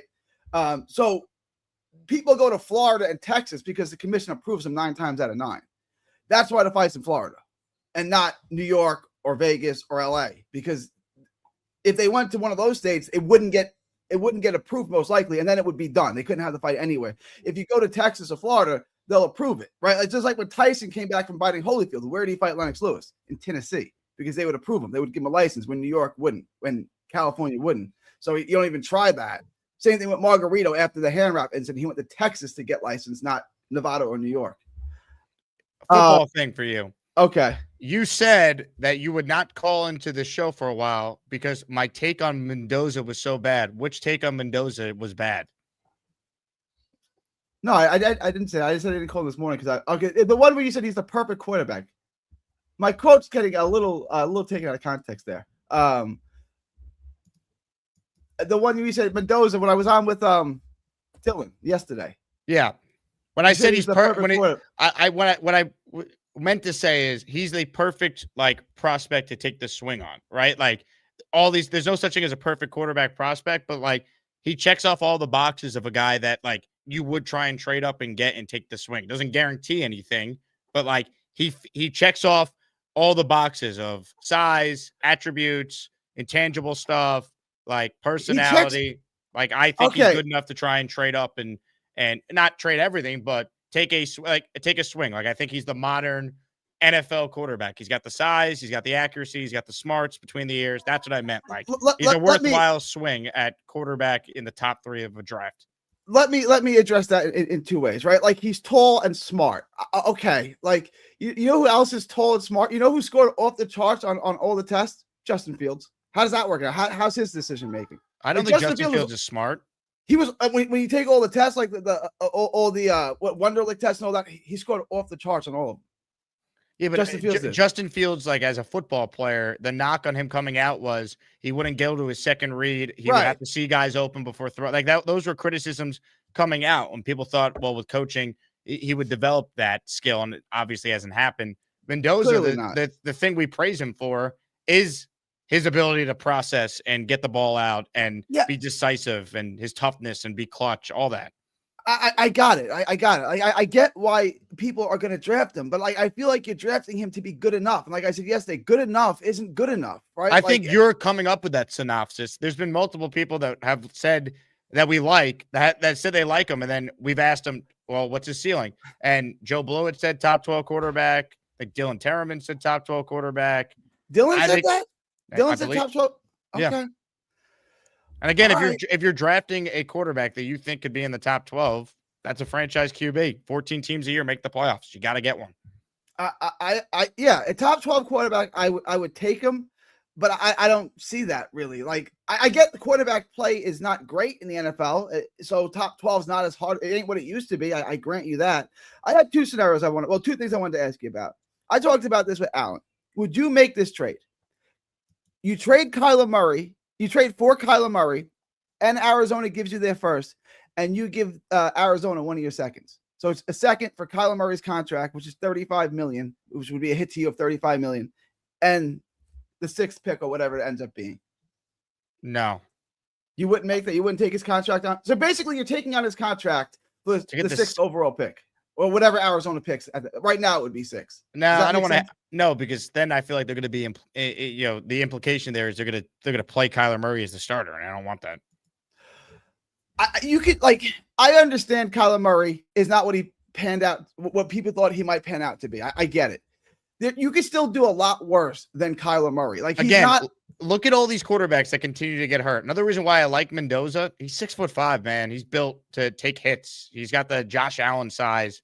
Look at all the quarterbacks in the league that are hurt. Drake May's big. I like the bigger Herbert. I like the bigger, stronger quarterbacks than the guys. You didn't like Jaden Daniels because of the injury stuff. Well, this year you've been proven right, at least for this season, because he's banged up. Caleb Williams has been banged up at times. Kyler Murray's always hurt. Like a lot of these guys, they get hurt constantly. I don't want to go through it. He's also not very good. He hasn't been very good in a couple of years. He's not very good. He hasn't been good, but he has a history of where he was good for. I know it was 2 years and it was a bunch of years ago now, but he was good with Cliff. I don't know if I want to roll the dice on Murray, but if I can get Fernando Mendoza or Dante Moore. Well, can we bring Cliff in? I'm being serious. Like, can we? I understand we're not going to fire Glenn, but can we please bring Cliff in? If I could press a button and have Cliff Kingsbury be the head coach of the Jets next year instead of Aaron Glenn, I would. I don't think that's possible. I got Cook, Fields, and Tyrod. Do you think any of those guys are going to be back on the roster next year? I think going into training camp, Cook is the only one still on the roster. Okay, Cook. And that's a 3. I mean, you might be right. You're probably right. He'll probably be here as the 3rd, which means we need a 2 no matter if we trade for one or sign one. Yes. Or draft one. I know you guys are Spencer Rattler. What are you giving up? That's what's 4th round pick, 5th round pick. Sure. Yeah. Is that what's going to get it? Okay. Yeah. But I would want Rattler, and then for them to still sign like a Marcus Mariota and still go into the draft prepared to get another quarterback. I want to do what the Giants did. Or honestly, we bring up the Giants because of Russ and Jameis. The Jets got it right a couple of years ago, one thing Mike Cagdon did do well, right? They had Teddy Bridgewater, they had Josh McCown, and then they made the move and got Darnold. I would like to see the Jets do something similar, and they ended up flipping Teddy Bridgewater for a third-round pick, which was brilliant by McCown. Yeah. Give him credit for that. I would love to see that. I wanted to address one thing you said. You said Mariota, and it was 2014, I guess. And it was suck for the duck. It was get Mariota, tank for Mariota or Winston, and the Jets beat Tennessee like late in the year. Yep. Oh, we're not going to get Mariota now. Oh heavens no. Oh heavens no, we didn't get Mariota. But that's what I'm saying. Like, you guys want to tank again this year, and I'm not like, I don't know. There's probably some comps between Mariota and Mendoza. What's the benefit of winning, though, right? Like, sure, maybe it won't end up costing the Jets immensely if Mendoza and Moore don't end up being good, but like sometimes it can cost you. Remember the Giants won a couple games with Tommy DeVito? That cost them Drake May and Jaden Daniels, right? They couldn't get up to number 2 or number 3 because they won those games with DeVito. It didn't matter how many picks they offered those teams. Those teams were set on taking a QB. So, like, what's the benefit of winning? It doesn't mean it's like, oh, the Jets are never going to be able to figure it out if they happen to win Sunday. But I think it makes it a lot harder, just being objective. I want to just Dylan. No, I'm not going. Once Spencer Rattler got pulled, I was kind of done with going to the Jets Saints game. I'm not. Would you trade 5 first-round picks for Spencer Rattler? No, because it's not Mikal Bridges. Only Mikal Bridges warrants 5 first-round picks. That's Go Knicks, baby. Yeah, shout out to the Knicks winning the in-season tournament. They're playing well. They're playing well. They're undefeated since the in-season tournament. They never lost a game. Best record in the league since winning the tournament. There you go. Well, they played 1 game since the tournament, right? Again, they're undefeated since the tournament. I just wanted to clarify. Yeah, all right. And then Nets haven't won since then, so keep that in mind. And then I saw Mad Max real quick. First of all, the tips that PBM gave him, pretty good. Like, where were you yesterday? We actually needed. I had to go. I know. I just saw it this morning. When you played it on the morning show. I didn't. PBM actually knows how to throw some punches. I know he has a background in some martial arts. The tips he gave him were actually pretty good. Like, that was pretty like basic 101 advice. It was pretty good at PBM. I don't know if he's listening, but that was pretty good advice. Max, you got to do better than that. That was atrocious. I like you. I'm your biggest fan. I want you to succeed. But you got to be able to protect these ladies, and you got to be able to throw your hands a little better than that. That was tough to watch. There's not really much to break down. Everything was atrocious. Like, you'd have to just take Mad Max and say, forget everything that you know and just listen to me. Like, there's nothing there that we could use, right? Like, it's kind of like me trying to play a musical instrument. It's like, stop. It's atrocious. Don't even. I was such a bad saxophone player that in 6th grade, they said that they would give me a passing grade if I didn't go to the concert. That's a true story. Like, that's how bad I was at playing the saxophone in 6th grade. That's kind of the way Max was at throwing punches. That was not good, Max, but we can work on that. Look, I thought he got better after the instruction from Purple Belt Mike. I thought Mike did a great job showing him the ropes. Yeah. Is Mike on hold? You guys hear me? Hey, punch the bag. Oh no. Get Gary on here. Gary, call in. We need to evaluate these punches. What is this? Mad Max, what are you doing, bro? I'm not saying.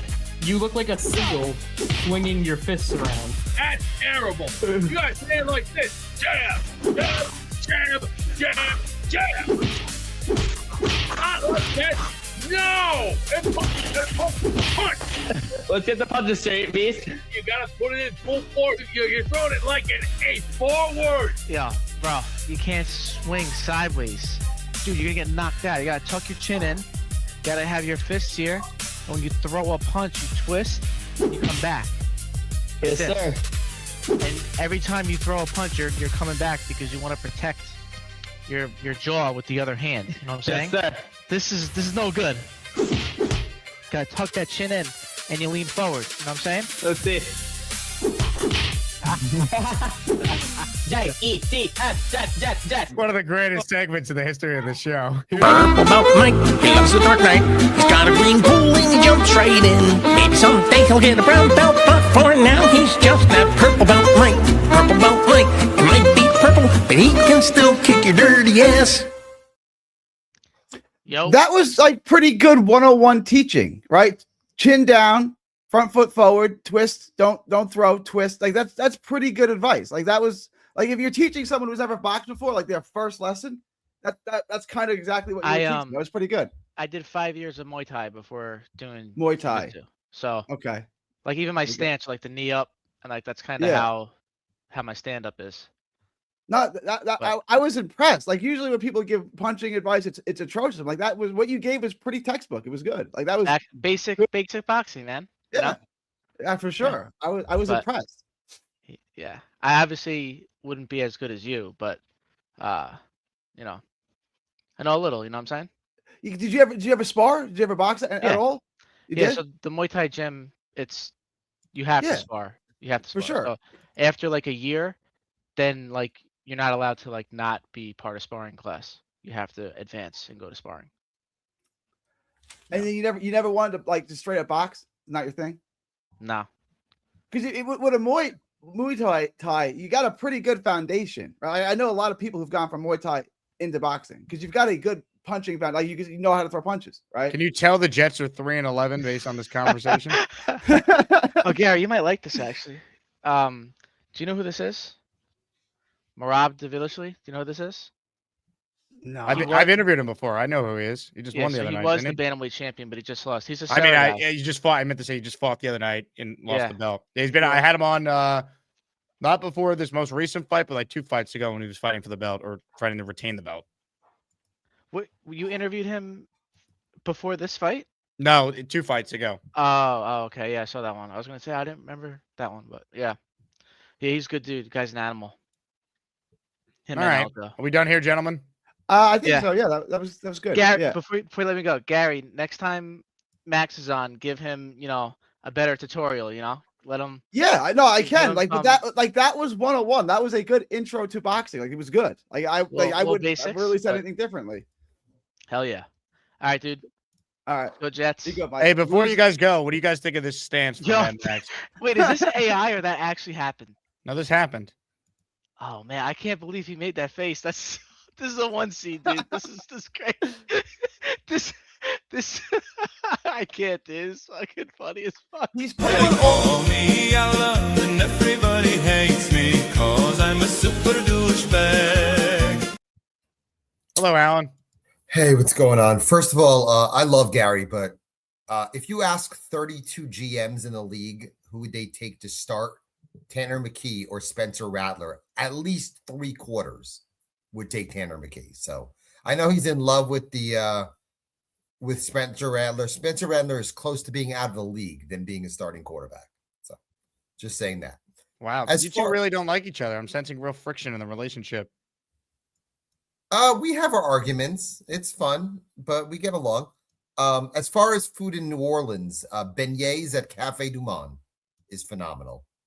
And making up stuff. Yeah, Dylan, I would trade 2 firsts and a second for fucking Jalen Hurts. Okay. I don't think you're ever gonna live that one down. As far as one thing that Nick says, and first of all, prayers to him and his family. Did he really say that the Raiders would be interested in Tua? Yes. Seriously? He said he does not believe the Raiders will draft a quarterback. Tua has a better chance of being out of the league next year than being on another team. He referenced Tua, referenced Kyler. He just talked about Kyler I can get, okay, but why would anybody want Tua Tyga, whatever his last name? Why would anybody want him? Why? I don't want him. He's done. He's done. And as far as Kyler is concerned, as far as the trade that Gary had mentioned, if Arizona gives us a top 10 pick to take his contract for 1 year, I would do it. Yeah, but I thought the caveat was he'd have to start, and then we wouldn't have a rookie. I don't think you said the caveat was to start. If I could still get Fernando Mendoza, and I just took on Kyler's contract for a year for a top 6 pick, that's different. But again, I don't think the Cardinals would do that. I don't That's think they'd do stupid. it. I think why they would would- they just deal with the contract for another year? There was more value in getting a top 6 player in this draft on a rookie contract for 5 years. They would trade Kyler Murray. The Cardinals would trade Kyler Murray if a team would be willing to take him for a second. I don't think they would do it for a first. If a team took him for a second round pick, they would trade him. They would. They just want him off the team. but I would do it for a first. But as far as Tanner McKee is concerned, I'm excited that a true Philadelphia Eagle fan understands the value that he has. He says his second round pick. That's nuts. I think it's a little too pricey for me, but a third round pick makes a lot of sense. But he's right. Tanner's going to get traded. And if I were the Jets, if they cannot go get Mendoza, or if Mendoza does not fall to them, that would be a guy to go get for a year and take a chance on him based on his size and his ability to throw the ball all over the field. I don't understand. He was a 6th round pick. How is he going for all this tremendous value? Because he's been in the league for 3 years, and people look at his tape as far as his preseason tape, and they envision a guy that can make all the throws, and that's the reason why he will get at least a third. You know who can also make all the throws? Zach Wilson. Yeah, but I think the difference is Zach Wilson was mentally out of it from the start. I don't think Tanner McKee's that player. But I think there will be a team out there that will give up a third for him. I really do. It better not be the Jets. The good news is they don't have a third, so it can't be. I offered Will McDonald. That would be the trade. That's an insane trade proposal. How is that an insane trade? Because he's a premium player. Not right? Hold on. He plays it. Excuse me. I misspoke. Shut up. I misspoke. He plays a premium position. Okay. And while he is coming off a bad year, we are a year removed from him having 10.5 sacks. I wouldn't give up on him when I'm going to have a new coaching staff on that side of the ball that hopefully could coach him up, unlike what this head coach said in the summer. And I don't want to just get rid of him for a backup quarterback who I don't believe is in my future when Will McDonald still might be. I don't know. Hold on. Are they picking up his 5th-year option? I don't necessarily think they will, but that doesn't mean he won't be a Jet beyond this upcoming season. I do not think so. I think if they have a chance to trade him for a third, I think they will do it. Okay, I'd rather a third than Tanner McKee. I think it's very similar. I think they both value 3rd-round picks. I do not want a third, a Tanner McKee when I can get a third. I'd rather take the third. I don't want to trade Will McDonald. I'd rather keep him. I think there's a better chance he gets dealt than them picking up his 5th-year option. I do. I think there's a chance he just is on the team next year, playing out the 4th year of his contract. I think if you can, and then you could franchise him, worst case, or extend him if he's having a good year. Let's see. I don't a new coaching staff. I don't think they're going to bring him back. I don't. I think maybe they'll trade him, but I'm not trading for Tanner McKee. Okay. We can agree to disagree on that one. I think there's a better chance he gets dealt than JJ. I think JJ will be back because I think he's coming off the Achilles, and I don't think you're going to trade him low. With Will McDonald, I just don't see them looking at him as a guy who's a future asset for this team. I think if there's a chance a team is willing to give up a third or a player like a McKee, I think they would do it. I can't listen to Tanner McKee talking. They call me Alan and everybody hates me cause I'm a super douchebag. I don't understand. He was a 6th-round pick because he looked good in the preseason. Like I'm not following where all this hype is coming from. I don't get it. After the first show today, I went and looked at some highlights. I'm like, what am I missing here? Like, I remember him at Stanford. Like, what are we doing? Right? Didn't he replace Davis Mills at Stanford? I'm pretty sure. Isn't that where he went? Like, come on. I don't get it. Ladies and gentlemen, before we get to the raffle, I got a couple more quick calls we'll squeeze in. Super chat from Bino earlier saying the eye of David T just gave me a mini stroke. Matthew Smith also loved David T's glasses that said, those glasses are so freaking cool. Wrote that on behalf of Jay Quest. He was too cheap to do it himself. Just kidding. Derek the Jet fan is in the raffle for one. He gifted a membership to B Brew. Thank you, B Brew. And how about this? A 5-spot from Bucks Fanatic. He gifted 5 memberships, which means by rule we play Angry Todd Bowles. It's inexcusable. You don't make excuses. You gotta fucking care enough where the shit hurts. You gotta fucking care enough where the shit hurts. It gotta fucking mean something to you. It's more than a job. It's your fucking livelihood. How well do you know your job? How well can you do your job? Well, you can't sugarcoat that shit. It was in the fucking excusable, and there's no fucking answer for it. There's no excuse for it. That's what you tell them in the locker room. Look in the fucking mirror. Some upset is that AI. It is not. It was an angry Todd Bowles after they lost that Thursday night game last week. Mace B, Super Chat. Seahawks Rams was awesome. That was probably the game of the year last night. That 2-point conversion was the most important play in the league this year as far as ramifications for the playoffs. I think the Rams are the best team in the league. They might have to be on the road now in the playoffs. That game just got away from them. The special teams cost them. Crazy. Didn't we learn better QB doesn't necessarily mean win playoff football? It's a team sport, man. Aaron Rodgers should have way more than one Super Bowl. His defenses failed him. They allowed over 35.5 points per game in NFC championship games. That's why he only has one ring.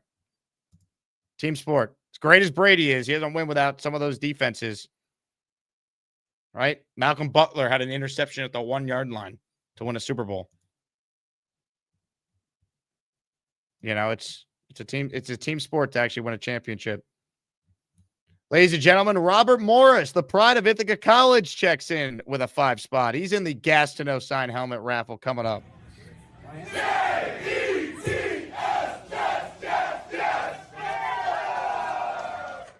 If you got a membership from Robert, listen up. Jack Mananero, That Kid Cambio, David Toast, TJ Begg, Ryed, all receiving a channel membership.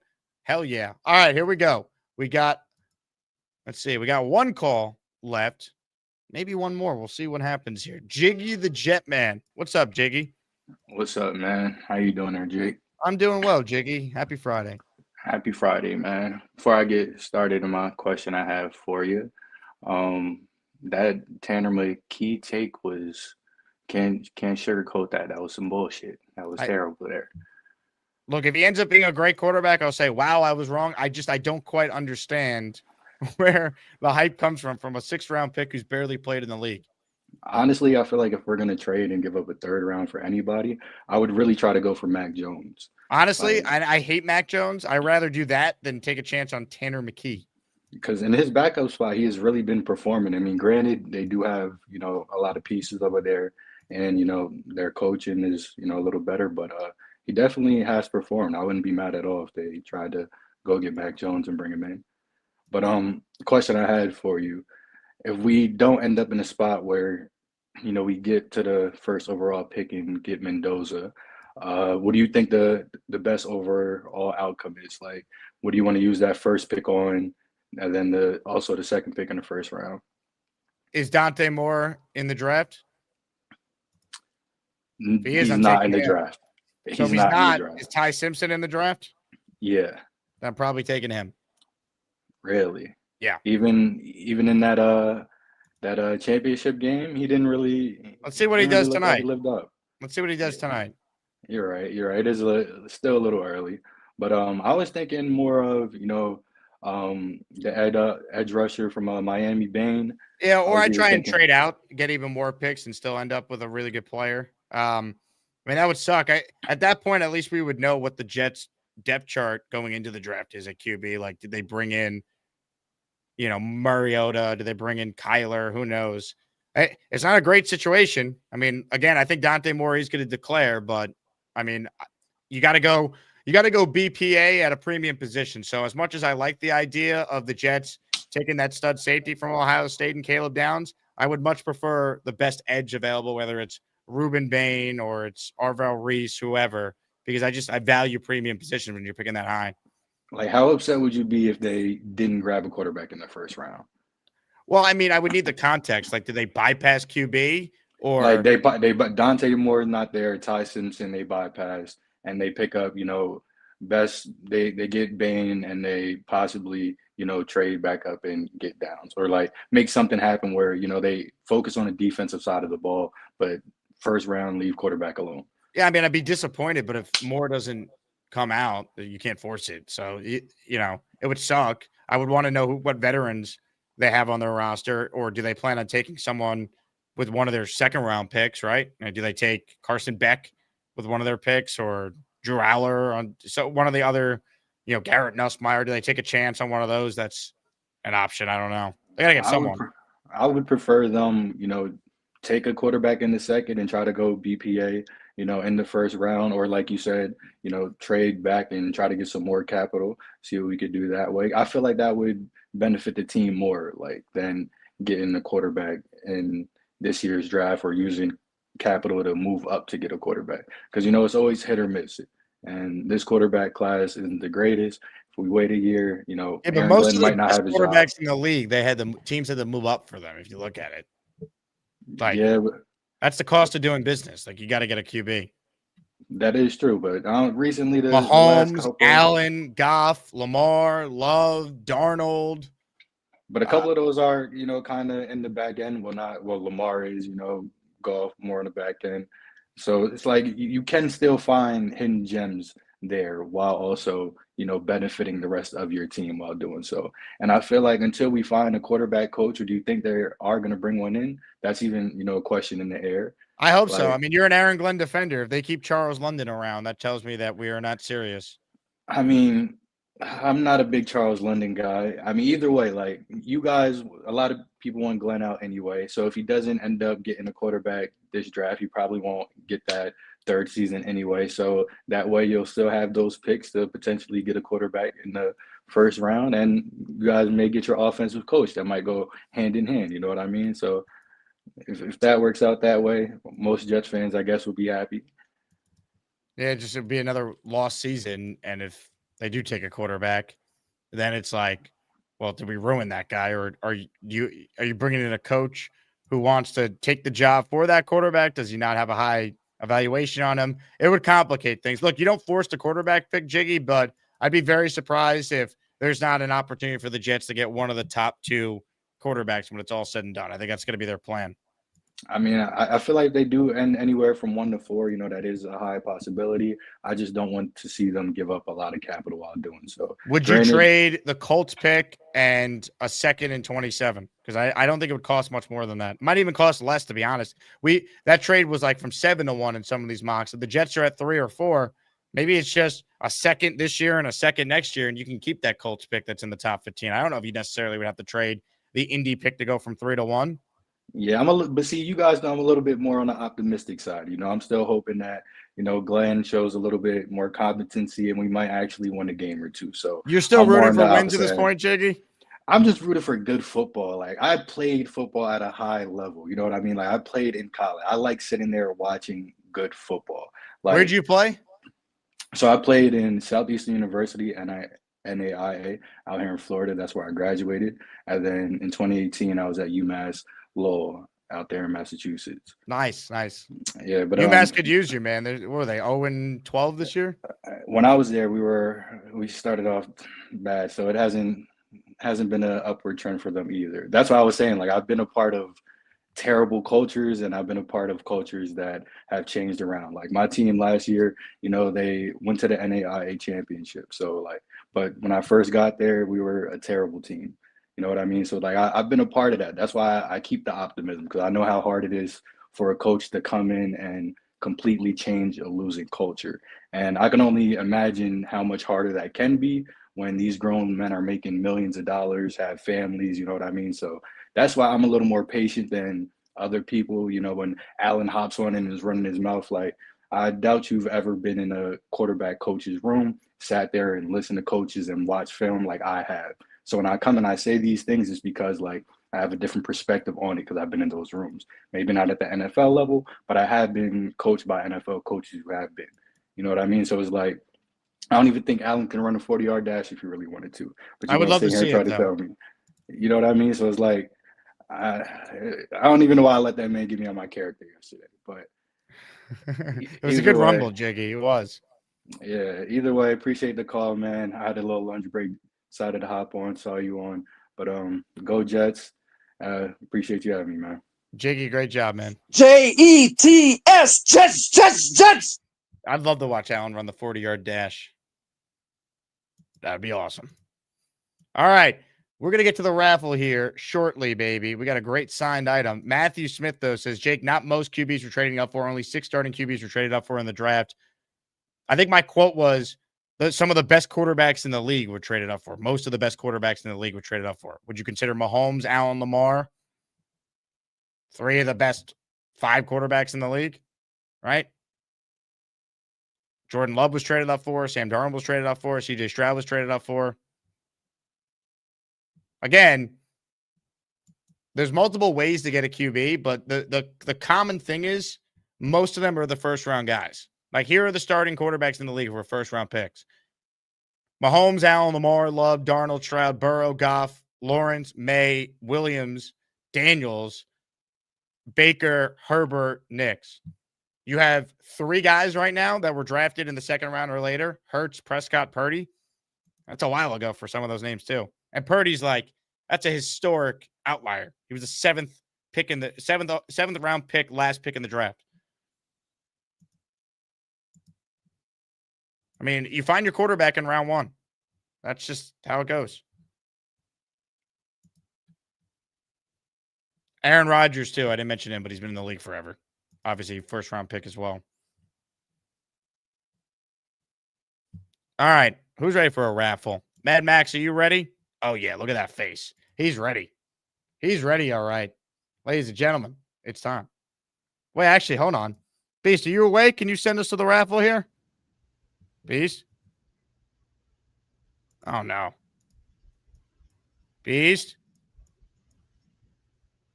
Beast, you there? Gary, is he sleeping? I believe so. I believe he is sleeping. Or he's not there. Maybe he's downstairs eating. This isn't an attic. This is just upstairs. It's not an attic. It's just the upstairs, and it has the chapel roof or whatever they call it, ceiling. It's the Global Studio headquarters. It's the global studios. Beast? All right. Well, no Beast, so I'll send us to the raffle. It's time to announce the winners of the weekly Asmaniac raffle. Let's spin the Jake Asman Show Wheel of Champions and find out which Asmaniac is winning an epic prize. Hey, good luck to everyone. This accompanies both shows today. We gave everyone on the morning stream and the afternoon stream a chance to win. So big thank you to everyone that participated. You're all entered in the weekly raffle on Tuesday for the 3 signed items. Ladies and gentlemen, only one can win, but we're all winners around here. The Jets aren't winners, but we're winners. I believe that. All right, here we go. One spin to determine the winner, I should say. And if you are the winner, please email me your name and address so we know where to send the signed helmet to. Good luck. The wheel's being spun right now.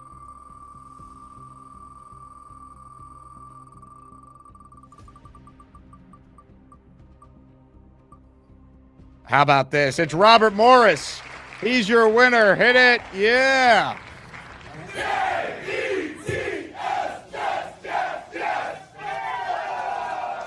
Congratulations to listener Robert Morris for winning an autographed helmet by the great Mark Gastineau. That does it for me. That's another great week of shows. Thank you to everyone who tuned in. Busy week. Despite the fact the Jets still stink, you guys always bring it, which I appreciate. We are live Sunday after the Jets and the Saints for our usual post-game show. If you want more of me, I am doing radio basically like every day over the next 2 weeks starting Sunday. But me and Mike Tannenbaum have our weekly show together from 8 a.m. to 12 p.m. And I'm sure we will argue about Aaron Glenn, so that should be entertaining. But that will be from 8 to noon. I'm solo the first hour. Mike joins from 9 to noon for the remainder of the show. So I'll talk to you guys on radio and then, of course, on the post-game show on Sunday after Jets Saints. Again, thank you to everyone who tuned in today. Thank you to Nick Faria for coming on with us in his weekly spot. I leave you all with this. Go Jets. Let's go. Like we're going to go to the playoffs. And if we don't, then I'll cut my hair. But wait a second. If the Jets don't make the playoffs, you'll cut your hair? Yeah, I'll cut it all off. I'll just one by one chop it off. That's Buzz how cut? confident I am. Yeah, sure. If the Jets on you, that's a deal. I'll man of my word. I'll stick to it. That's how confident I am in this team, man. We're going to the Jets playoffs. don't make the playoffs. You'll buzz cut your hair off. Yeah, I'm not going to go bald, but I'll buzz cut it. There's a difference between bald and buzz cut, right? Wow. Yeah, no, there is. I'm just saying, like that is a wild bet. But Boomtown is the official statistician and record keeper of the show. Bookmark it, July 31st, 2025. 10:34 a.m. Eastern Standard Time. JJ on the record.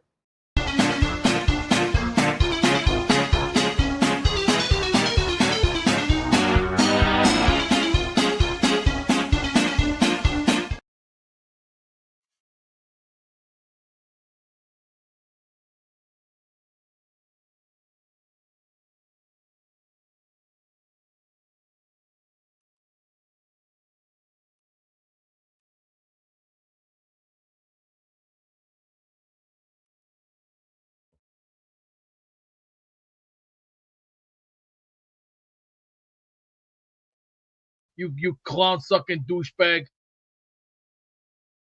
Oh, hi.